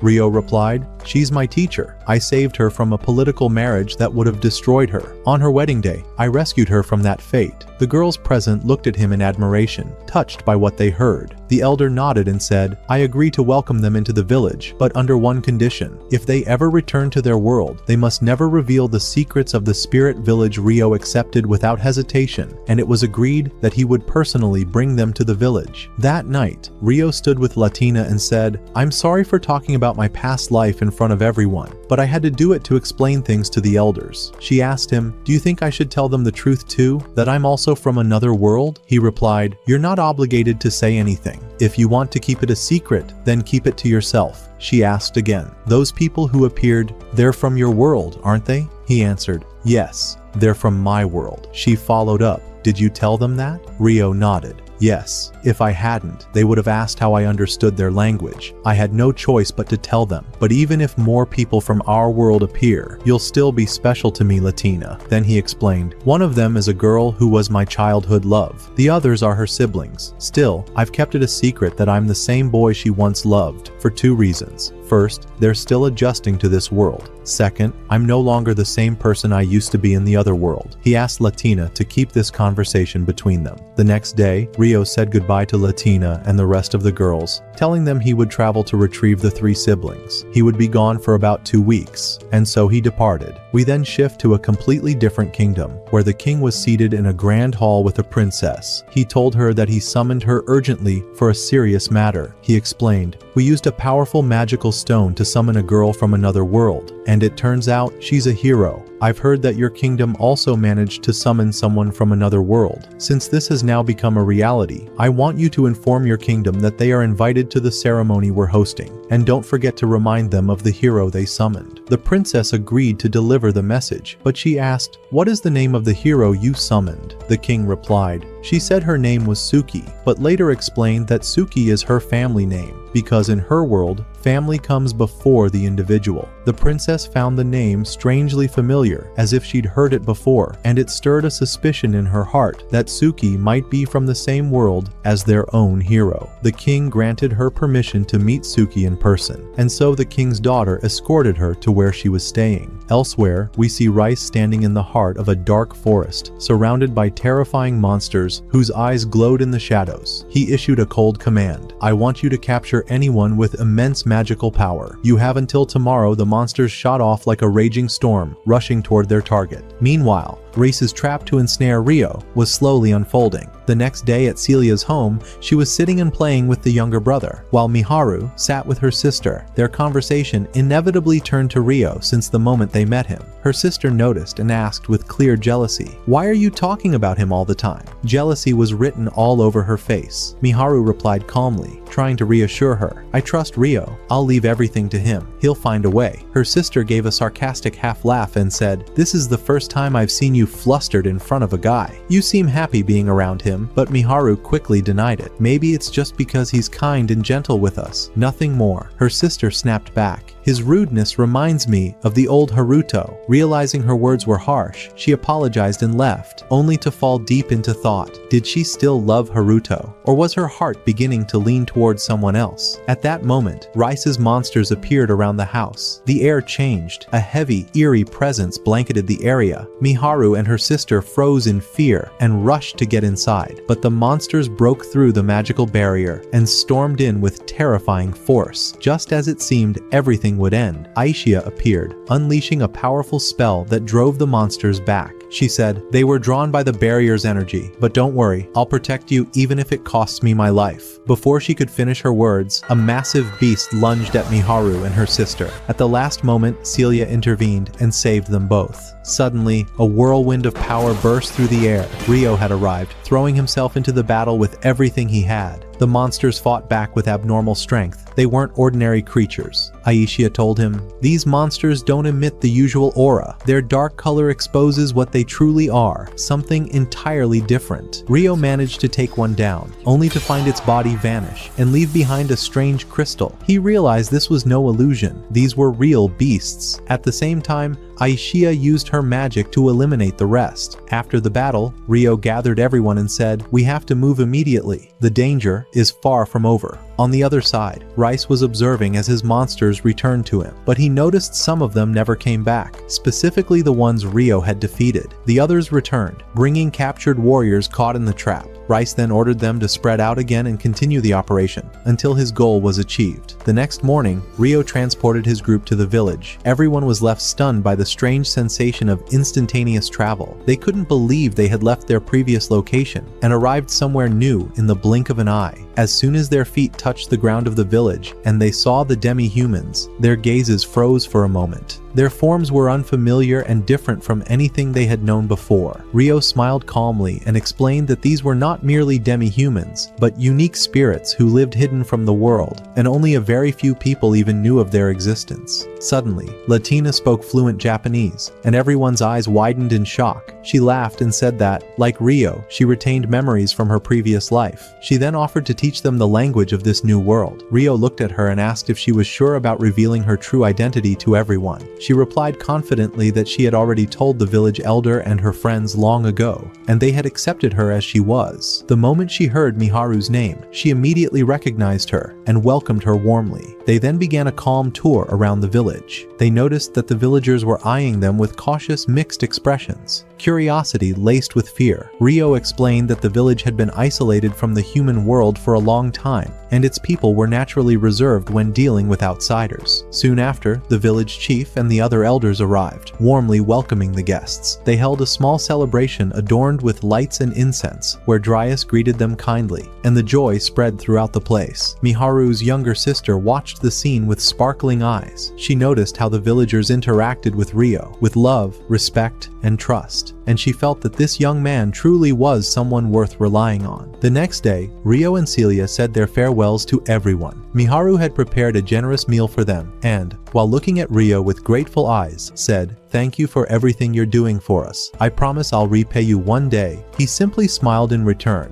then departed with Celia and Ichika, heading toward Celia's family estate. Meanwhile, in another part of the kingdom, the summoned hero from another world was standing before the princess. She told him that a special ceremony would be held to welcome the newly summoned heroine, and that he was personally invited. She also mentioned that Princess Flora and the Duke would be attending. Although the Duke had the final say in such matters, the hero was already distracted. Captivated by the princess's charm, he immediately accepted the invitation and asked if she herself would be attending. When she said yes, he smiled and confirmed he would definitely be there. That night, Ryo and Celia arrived at her family home. She was overwhelmed with emotion upon returning. She told Ryo that there was a secret passage in the garden, one that only family members knew about, and suggested they use it to leave the letter. But Ryo preferred to use spiritual arts to hide their presence, and indeed, they succeeded in entering unnoticed by the guards. At that very moment, Celia's father was sitting in his study. When she lit the lantern, the crystal beside him glowed, signaling that his daughter had arrived. He rushed to the passageway, but found only a handwritten letter. "I am now living a peaceful life among people I trust. I know I let you down when I refused to marry the Duke, but I promise I'll return one day and tell you everything." He read the letter and sighed in relief, realizing she had just left moments ago. Meanwhile, Ryo and Celia had already taken off, soaring through the sky. He turned to her and asked if she was sure she didn't want to see her family. She replied firmly that this was the best decision for now, to avoid complications. Then, with deep sincerity, she thanked him for everything he had done for her. The next morning, Yuzoma was sailing aboard her ship when she suddenly spotted an enormous dragon flying overhead. Its size was terrifying. One strike from it could have wiped them off the face of the earth. Fortunately, luck was on their side. The dragon didn't notice the ship and continued on its way as if nothing were there. At that moment, Yuzoma and her crew realized that continuing the journey would be a huge risk. They were forced to make an emergency landing in one of the nearby cities. There, Yuzoma was surprised to find Duke Gino's ship docked at the very same place. It turned out they had also stopped because of the dragon. An urgent meeting was held where they exchanged information about what they had seen and tried to assess the nature and path of this mysterious mysterious creature. In the same city, Ryo and Celia were together, but they had lost track of Aisha. They searched for her until they found her calmly eating in a food stall, completely unbothered. As Ryo entered, the vendor looked at him and asked, "Are you that girl's servant?" Ryo hesitated for a second, then replied, "Yes, I'm her servant. I'll pay for what she ate." But the man reassured him, "No need to pay today. The whole city is exempt right now because summoned heroes from another world are here,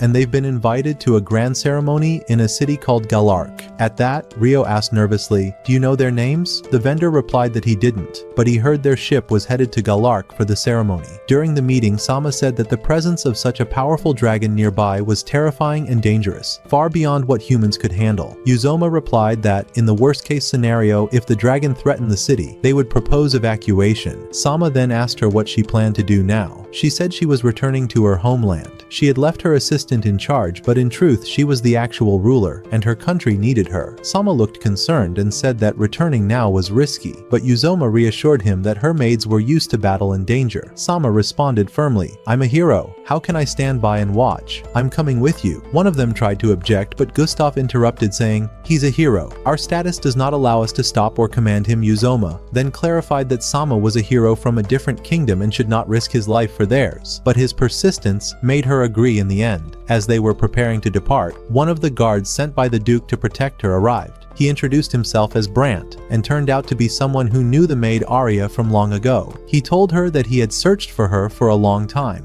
and that what happened to her family had been cruel. Arya replied calmly, "Princess Uzoma adopted me. I now serve her." The convoy set off. On the road, Arya suddenly shouted for the guards to stop the carriages. A large number of monsters had appeared ahead and on both sides, far more than usual, as if someone had arranged it. Massive boulders came crashing down onto the convoy. Arya released her magical power and formed a barrier to protect the princess and those around her, but the monsters kept increasing, nearly 400 of them. Arya bravely stood at the front and ordered the soldiers to stay behind and protect the princess no matter what. She stepped forward alone and unleashed a stunning attack that shocked everyone. In the distance, Rice was watching the scene. He was the mastermind behind it all. He muttered to himself, "I didn't expect them to hold out this long. That assistant is stronger than I thought." Back in the carriage, Sama was panicking, trying to hide his fear. He pretended to be calm and said, "Why haven't the guards taken care of the monsters yet? If this continues, I'll step in." Suddenly, a massive object crashed onto the carriage, shaking it violently. Sama drew his sword and shouted, "I can't take this anymore. I'm fighting." He jumped out of the carriage,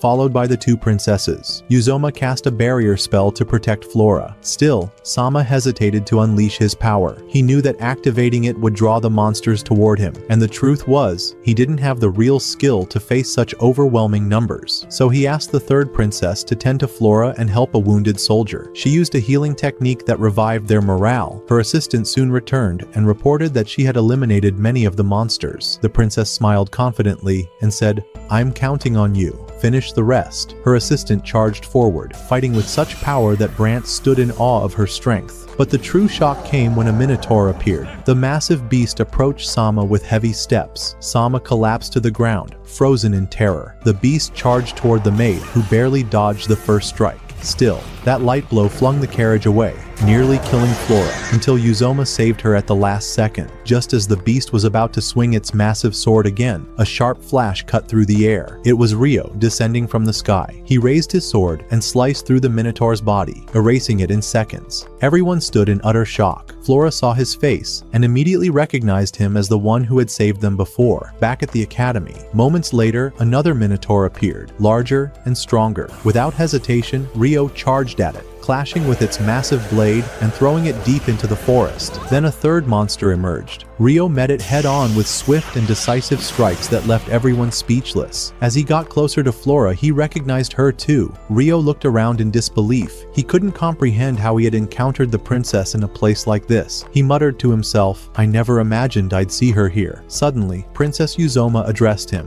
thanking him and introducing herself as the ruler of Amandi. In return, Ryo introduced himself as Haruto. At that moment, Flora's eyes widened in surprise, as if she suspected he was the same Ryo she had known before, but she wasn't entirely sure. Ryo noticed her expression and asked calmly, "Did I do something to trouble you, princess?" She replied, somewhat flustered, "No, not at all. I just feel like "I've seen you somewhere before," Ryo answered with a slight smile. "I don't think that's possible." Just then Flora's attendant spoke up. "If the princess feels like she's seen you before, perhaps you're a noble and not just an ordinary man." But Ryo quickly denied it. "No, I'm just a wanderer. I travel from place to place, training with the sword. I have no ties to royalty." Suddenly, a maid approached. The moment she laid eyes on Ryo, she recognized him instantly. Calling out his name, she said, "Haruto, I was the one who helped you at Rika's shop that day. I'm Chloe." This came as a surprise to the princess, who hadn't expected Chloe to know him. Chloe quickly explained, "I was in charge of the main branch in Amandi, and I met him there." The princess looked at her in shock, then turned to Ryo and said, "I had no idea you were one of our customers. Thank you again." At that moment, Sama appeared and introduced himself as the newly summoned hero. As soon as Ryo heard his name, he immediately deduced that he too had come from Japan. He smiled and said, "So you're the one everyone's been talking about. Rumors of you are everywhere." Sama replied confidently, "That's right." Ryo responded with respect, "It's an honor to meet you." Sama smiled, "You seem like a skilled swordsman. Your battle was incredible." Ryo replied humbly, "Truthfully, you all far surpass me. Just being among you makes me nervous." Princess Flora looked at him in disbelief and said, "How can someone who slayed a minotaur without even blinking say that?" Suddenly, Sama began to show signs of jealousy. He urged them to keep moving, and the group continued on their way. Meanwhile, Ryo couldn't help but notice how strangely Flora was behaving around him, as though she truly did recognize him. It puzzled him even more, especially seeing how quickly Sama had integrated with everyone. Ryo then offered to repair the carriage that had been damaged by the monster. The princess turned to her maid, Arya, and said they should inspect it first. But Ryo stopped suddenly upon hearing the name Arya. It felt oddly familiar. A memory flashed in his mind. He was flying with Celia and Aisha, and he had said to them, "Once we cross this forest, we'll reach Amandi." At that very moment, Aisha had sensed a battle taking place between Arya and a group of monsters. They all rushed toward the fight. There, Celia recognized Arya and said to Ryo, "She used to be with me at the academy. I heard she now serves the daughter of Duke Kritya." A massive monster appeared. Ryo handed Celia over to Aisha and said, "Take care of her." Then he moved toward the beast. Before engaging, Ryo repaired the broken carriage using only his sword. The princess stared in awe and asked, "I saw you command the wind. Is that sword enchanted as well?" He replied briefly, "Yes, but it runs on spiritual energy, not conventional magic." A short time later, Ryo had finished fixing the carriage. Everyone stood stunned by his skill and speed. But before they could leave, their eyes were drawn to the massive sword of the monster, still embedded in the earth. Ryo channeled his spiritual energy and effortlessly pulled it from the ground. Their eyes widened in shock. Everyone stared at him in amazement. Even the princess couldn't believe the strength he possessed. At that moment, Ryo thought to himself, "This man possesses terrifying magical energy." He boarded the carriage with them. The princess turned to him and said, "When we reach Amandi, I will thank you properly." He replied, "It would be my honor." Meanwhile, back in the spirit village, Miharu and her sisters were learning the language of this world and training to use spiritual energy through magic. Doris herself was overseeing their training. As Miharu's younger sister walked alone, she saw a group of children playing and was reminded of the happy days she once shared with Miharu and Ryo. The laughter, the joy, the moments when Ryo had promised he would always stay with them and never leave. But in the end, he had left and broken that promise. Since that day, she had viewed him as nothing more than a liar. Latina approached and brought her home. They sat together, and after Latina finished telling her own story, Miharu's sister remained silent, deep in thought. Then she spoke softly. "There was someone I loved in the past, but he betrayed me and caused me so much pain that I started seeing the world differently. Later, my mother remarried and had a son, my younger brother, and I also gained an older brother, my stepfather's son. Since then, my life changed. He was always by my side, helping me, caring for me, with a kindness I could never forget. That's what made me cling to him. That's what made me feel like I wasn't alone in this world." Meanwhile, in the great empire of Prokashia, Emperor Nedal sat in his grand palace. One of his loyal subordinates appeared before him and said, "It seems, my lord, that you're planning to launch a new war." The emperor smiled arrogantly and replied, "Yes, I want to ignite war by any means necessary. I seek to expand my power and take control over the rest of the kingdom. kingdoms. I've already sent an envoy to the neighboring kingdom. This will be the first step in the plan." Then came the twist. A familiar figure entered the room. It was Rice, the envoy sent to the kingdom. Through his manner and words, it became clear that he and the emperor had shared plans and had been in secret alliance for some time. A quiet yet cunning pact had been taking shape behind the scenes, filling the atmosphere with tension and silent calculation. Rice turned to the emperor's aide and said frankly, "I have a request. I need your support. I want to succeed in kidnapping one of the princesses, Flora to be exact. Having her in our grasp will accelerate the execution of our plan, but the mission is extremely dangerous, and I cannot do it alone. That's why I need your full support. Without it, there's no guarantee we'll succeed." The next day, Ryo entered the city accompanied by his assistant, whom he dropped off before heading straight toward a restaurant in the city center. There, he found Celia and Ichika sitting together. He greeted them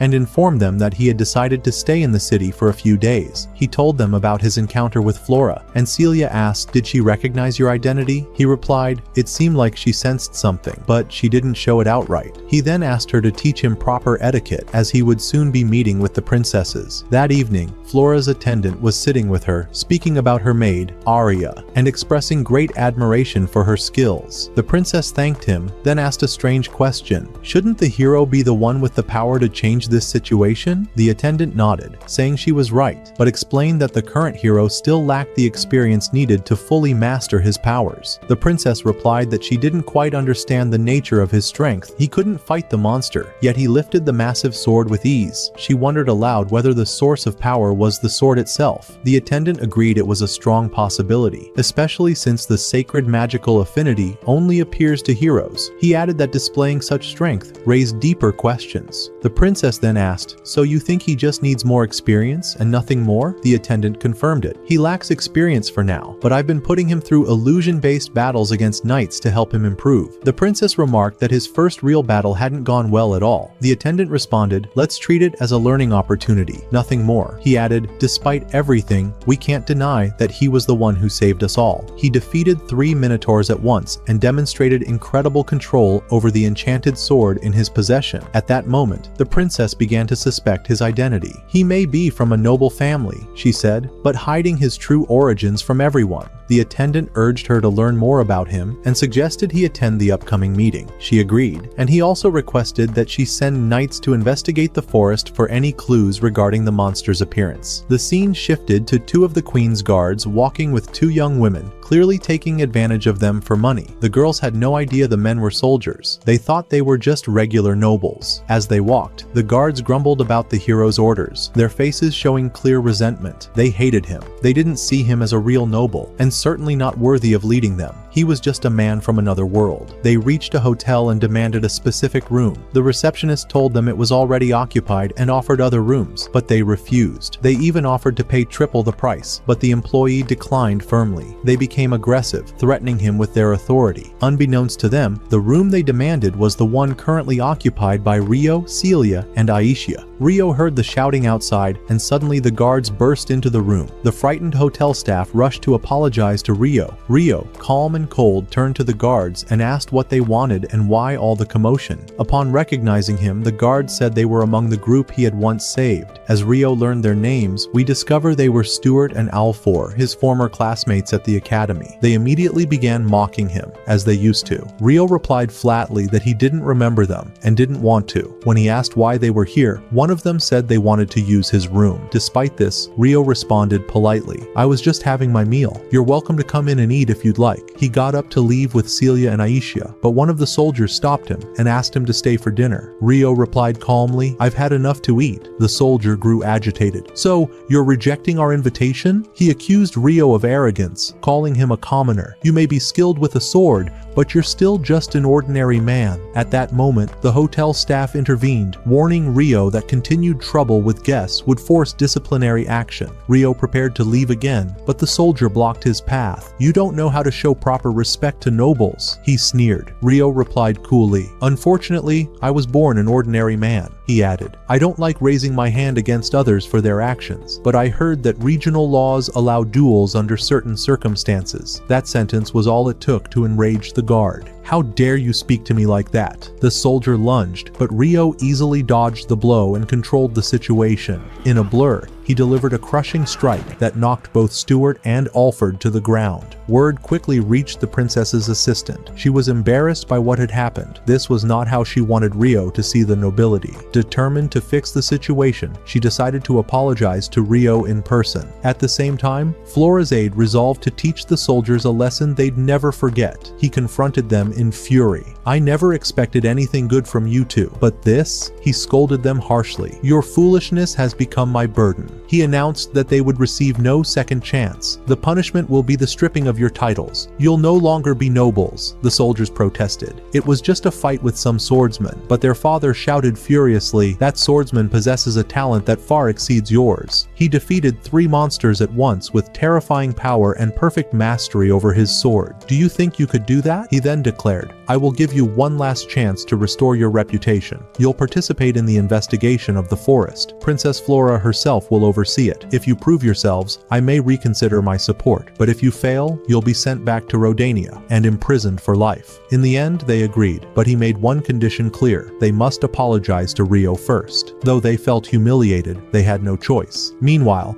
the princess was with Ryo. She informed him of their apology and said she would grant any request he asked of them. Ryo replied quietly, I accept their apology, and I don't need anything from anyone. Later, he went to the palace where the 2 soldiers arrived and bowed before him. Without hesitation, Ryo accepted their apology. After that, he joined the hero and the rest of the group again. The princess asked him about the beginning of his journey. He told her he had started at the age of 11, after the death of his parents, and was now 16. At that point, the duke's assistant offered him a position in the palace that would allow him to quickly rise to nobility, along with a generous salary, because his strength was more than deserving. But Ryo firmly refused. He said he preferred to live freely, on his own terms, without constraints. At the same time, the soldiers who had clashed with Ryo went into the forest as the princess had requested. They searched for any clue that might explain what had happened. One of them was furious. Why am I forced to do this? Why do I have to walk with useless soldiers for the sake of someone like Ryo who doesn't even deserve it? As they continued walking, their captain warned them of possible monster attacks. Then suddenly, the emperor's assistant appeared before them. After that, the scene shifts to Miharu, who was standing in the village square, drenched in sweat from intense training. She gripped her sword tightly, focusing on each and every strike. The village boys and girls stood nearby, watching in awe. They couldn't understand how she possessed such unwavering determination, or why she pushed herself so harshly. One of them asked, why are you doing this? Why do you train day and night? Breathing heavily, Miharu replied, I do it so I won't be a burden on Ryo. He always fights and risks his life to protect us. But this time, I want to protect myself, and protect him too. I don't want to remain weak, always waiting for him to save me.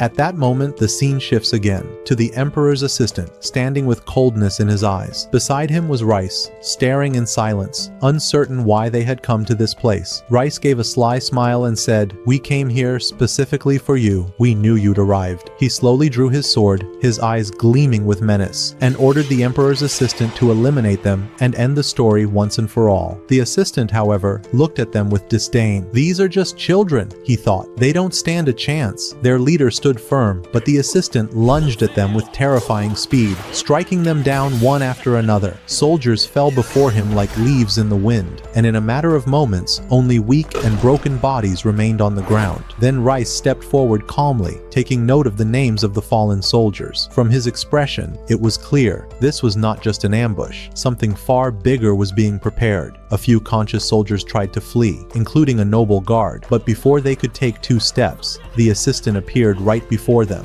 grabbing them with overwhelming force, leaving no room for escape. At the same time, Ryo was bidding farewell to Flora after meeting her, but she invited him to a tea party. He accepted. His presence seemed to have left a strange impact on Flora, enough for the hero, Sama, to notice. He said to her, ever since Ryo appeared, your eyes haven't left him. You've changed. She tried to justify herself, saying she was merely trying to understand his talent for the good of the kingdom. Then we return to Rice, who suddenly wakes up to a horrifying nightmare. He realizes that the soldiers who were once with him had now turned into monsters. He watches in terror as one of his comrades transforms into a beast right before his eyes. One of them says, "We've turned all your soldier friends, and you'll be next. But this time, you won't be like those ghosts. You'll be something different." They implant a strange jewel into his body, causing him unbearable pain as he begins to transform into a hideous, terrifying creature. Meanwhile, the Duke notices that the group of soldiers he had sent hasn't returned, and there's been no news from them. Worry begins to creep into his heart. He decides to wait one more day, and if they don't come back, he'll search for them himself. "I was right," he mutters. "We need someone more talented to help us." At the same time, Flora was lost in thought, trying to piece together her feelings about Ryo. She was confused by how strangely she'd been acting toward him. Then the Duke arrived and informed her of what had happened. He apologized, saying, "My soldiers were lost because of this mission," but the princess admitted her mistake. "I should have sent my own guards, not yours. They may already be dead." She suggested sending a stronger group this time. The Duke proposed, "We should have Ryo accompany them. He might be the key to victory, and to eliminating the monsters for good." The princess agreed to the idea. Back with Rice, he was now standing among monsters. His assistant informed him that the noble soldier's transformation was complete, and they would begin their movement by dawn. This new creature was far more powerful than the rest, highly skilled in combat, and would be a deadly weapon in the upcoming battle. Elsewhere, Aisha woke Ryo and informed him of a terrible threat. Monsters had started to appear and had sensed their presence, but hadn't yet pinpointed their location.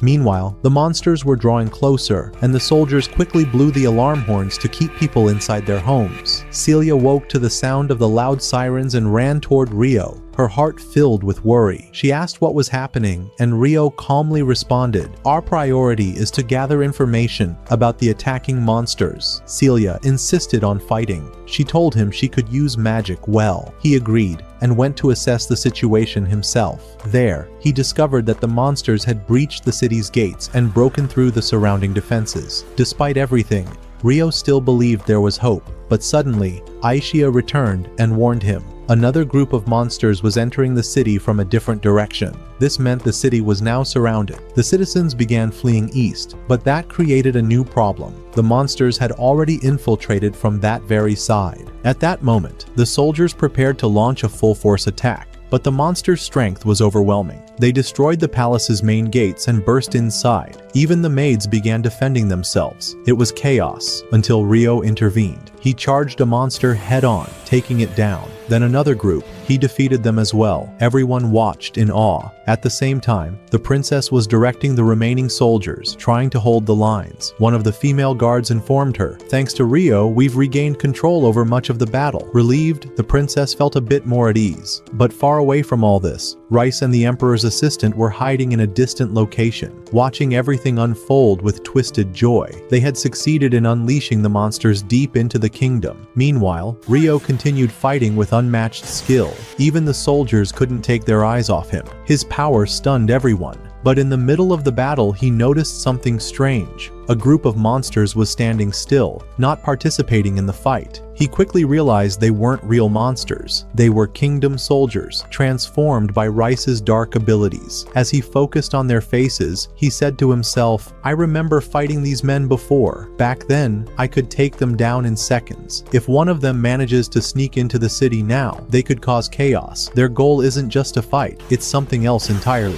But instead of wasting time on them, Ryo decided to move to another area to keep fighting and stop the monsters from advancing further. At that moment, the soldier monsters began releasing strange and terrifying screams. The guards stood frozen, unable to understand what was happening. Suddenly, Rice turned to the noble soldier and said, "It's your turn now. Go and attack them yourself. We're counting on you entirely." Suddenly, the monsters surged forward like a raging storm and tore through the soldiers mercilessly. The catastrophe worsened when a massive monster appeared, shaking the earth with each step it took. At that moment, Arya, Flora's maid, decided to stand in the monster's way and resist it with all the strength she had. Meanwhile, Ryo noticed another monster rushing at a terrified little girl who couldn't move. He launched forward at full speed and sliced the beast in half before it reached her, only to find another monster behind him, which he also eliminated instantly. Soon after, a confused guard approached Ryo and said, "You're Ryo, right? I have an urgent message from the princess. You must go to her office immediately." At the same time, the noble soldier stood beside the emperor's assistant, who told him coldly,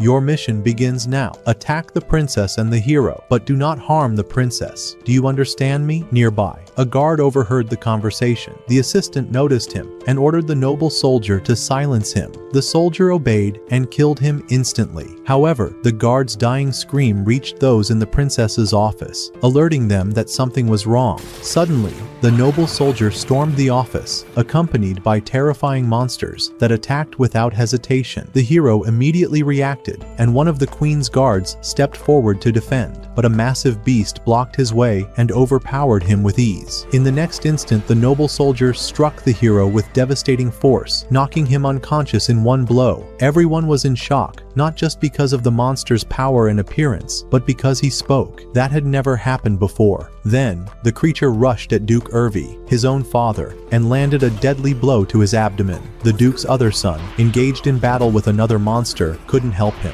The beast continued its assault, then grabbed the Duke and hurled him toward his frozen son. With all the enemy monsters occupied in battle, the princess saw a chance to escape. She ran swiftly, but as soon as she exited the office, she was shocked to find the emperor's assistant standing there waiting. He grabbed her and left the building. Meanwhile, Ryo stood next to the other princess, who thanked him for saving her. But Ichika interrupted, saying there were still monsters inside the building. The princess couldn't believe it. She said the building was protected by elite soldiers, and no such reports had reached her. But Ryo and Ichika insisted, so the princess took their advice and ordered the soldiers to search the entire place. At that moment, Rice spoke with the emperor's assistant, telling him to escape with the princess to avoid being caught in a pointless battle. It became clear that the real objective from the beginning had been to kidnap the princess. Elsewhere, Flora's assistant was fighting the monsters with all the magical techniques she knew, but she quickly realized her attacks had no effect. She was on the verge of collapse. Suddenly, the hero awoke, his eyes filled with fury, and lunged at the monsters with a strength no one expected. He eliminated them one after another, then launched a water elemental assault on the noble soldier, destroying everything around him.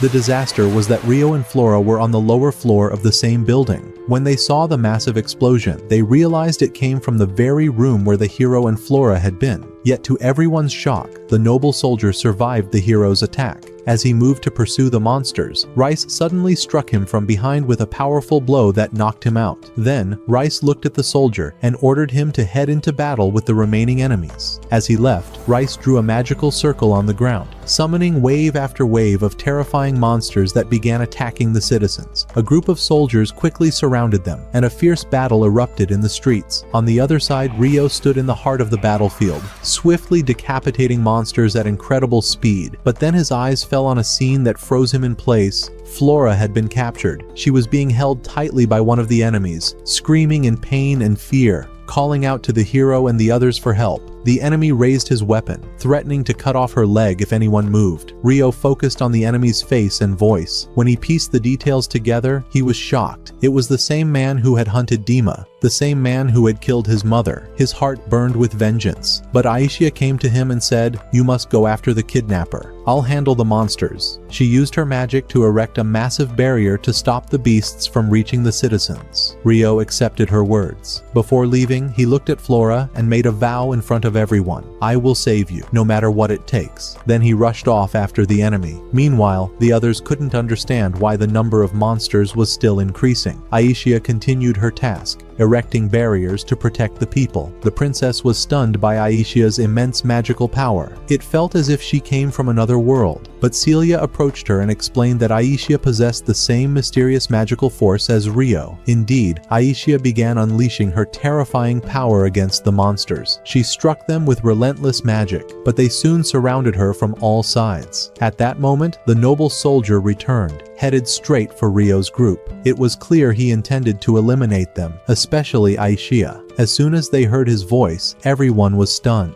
His words revealed something mysterious. But before they could make sense of it, one of the monsters broke through the magical barrier protecting the princess. She quickly constructed a stronger stone shield to protect everyone. Meanwhile, Ichika faced the noble soldier, who attacked with a flurry of powerful strikes. She dodged every blow with incredible finesse, and in the critical moment, she landed a single, decisive slash, severing his head and ending him in a pool of blood. At that time, Ryo was flying through the sky using his magical powers, having successfully tracked the killer's trace. He arrived at the killer's location and found him standing there with Flora. The killer was utterly shocked. No one had ever managed to follow him so precisely before. Meanwhile, Miharu was experiencing a strange dream. She saw a man standing before her, holding his sword and radiating a terrifying rage. She also saw Ryo's mother lying in a pool of blood, with a small child who resembled Ryo standing beside her. Over her lifeless body stood the killer himself. Then Ryo appeared in the dream, drew his sword, and sliced off the killer's head.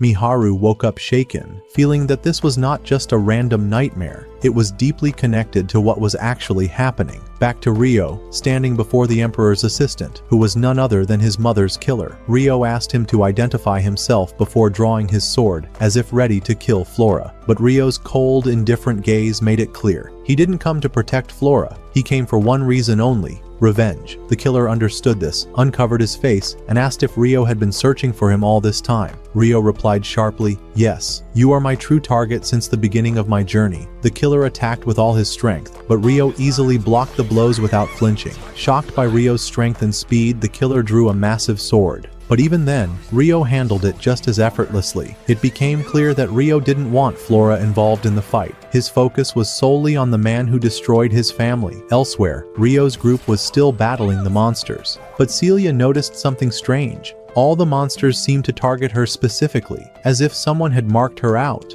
Back with Ryo, he asked the killer why he bore such hatred. The killer said he would tell him everything if he made sure the princess stayed out of the fight. Ryo agreed, and the killer began his confession. 10 years ago, I was your father's friend, but I betrayed and killed him. When I tried to kill you, your mother intervened, so I killed her too. Dumped her body in the trash after forcing her to drink something that weakened her completely. When I was about to kill you, she begged me to spare you, and I did. I was sure that one day you'd come back to avenge them. And here you are. Though I must say, your hair color has changed. A wave of sorrow and bitterness struck Ryo as he remembered his painful past. Yet he did not break down. He had endured too much to fall now. At that moment, Flora realized that Ryo was the same boy from the academy, despite his appearance having changed. She was shocked, but deep down, joyful to finally understand the truth. Suddenly, Ryo burst with fury and slashed off the killer's arm. The killer panicked and tried to flee, but Ryo chased him at incredible speed and struck him again. Still, the killer escaped once more. Enraged, Ryo cut down all the trees in the forest to gain visibility, eventually finding him again. He launched a blazing attack that overwhelmed the killer, who realized he was utterly outmatched. As the killer attempted to heal himself, Ryo burned his arm and destroyed one of his eyes. He stabbed him with his sword but didn't kill him. Instead, he left the sword inside him, unleashing flames that scorched him from within. In one final act of desperation, the killer tried to strike at Flora, but Ryo instantly protected her. That's when Rice appeared and took the killer away, saying to Ryo, "We'll come back for you, once we're ready to face your power." As they vanished, Ryo heard the killer call out Rice's name. Before disappearing, they left behind a massive dragon that unleashed a terrifying fire breath. Even Celia and Ichika from far away felt its power, but the killer knew Ryo would survive. And indeed, Ryo defeated the dragon with his full strength. After the battle, Flora ran to him and said, "I knew it. You're Ryo. I was sure from the beginning." But Ryo, cold and detached, replied, "Forget anyone named Ryo. Act as if you've never met him." His words deeply wounded Flora, who turned away heartbroken. Meanwhile, the princess thanked Ichika and Celia for everything they had done. She said that without their help, she would never have made it this far. They began treating the injured. It turned out that Duke Urfi was seriously wounded, so Celia used her healing magic to save him. When the Duke learned that Flora had been kidnapped, he became deeply worried. No one knew what had happened to her. Flora's maid blamed herself for encouraging her to run away, and the others tried to comfort her. Later, Ryo brought Flora back to her home and reassured her family. He told them the kidnapper had escaped, but also revealed something shocking, that he had known the man for a long time, and that the kidnapper was directly tied to his dark past. It was clear this was deeply painful for Ryo. Meanwhile, after many failed attempts to heal the killer, Rice said, "We have no choice but to use the stone." He plunged it into the killer's body and warned him, "If you ever see that boy again, don't even think about fighting him. He's far stronger than you." Ryo later met with Aisha and Celia and told them everything that had happened. He explained that the kidnapper was the same man who killed his parents. Celia looked at him with sympathy, placed her hand on his shoulder, and promised, "I'll always be by your side, no matter what happens." Ryo then sat down with the Duke, who revealed another secret. The killer had once been a candidate to become the royal sword, but instead became the imperial sword. The reason he was never appointed in the kingdom was because of a disaster involving a noble family. Since that day, he held a deep hatred for the queen, and that's what led to Flora's kidnapping. The Duke added that someone else was helping the killer, but no one knew who. It was someone whose face was always covered. He hinted that it might be Rice. The Duke offered to give Ryo anything he wanted as compensation: wealth, land, anything. But Ryo simply replied, "I want nothing, except to attend the hero welcome ceremony." The Duke agreed, but Ryo made another decision. He would leave the kingdom until the day of the ceremony, afraid that his true identity might be revealed. Ryo returned to the spirit village where Latina welcomed him with joy, her smile never fading. The whole village was thrilled to see him again. They began sharing stories of their achievements during his absence. But Ryo had bigger news. He had found the location of their missing friends. They had been summoned as heroes to fulfill a prophecy, and they would appear at the upcoming ceremony. That's when everyone would be reunited again. But the question remains, will Ryo succeed in returning Miharu and the others to their world? And will he continue his pursuit of the man who murdered his mother to the very end? We'll find out in Season 3. So if you enjoyed the video, don't forget to like and subscribe. See you next time.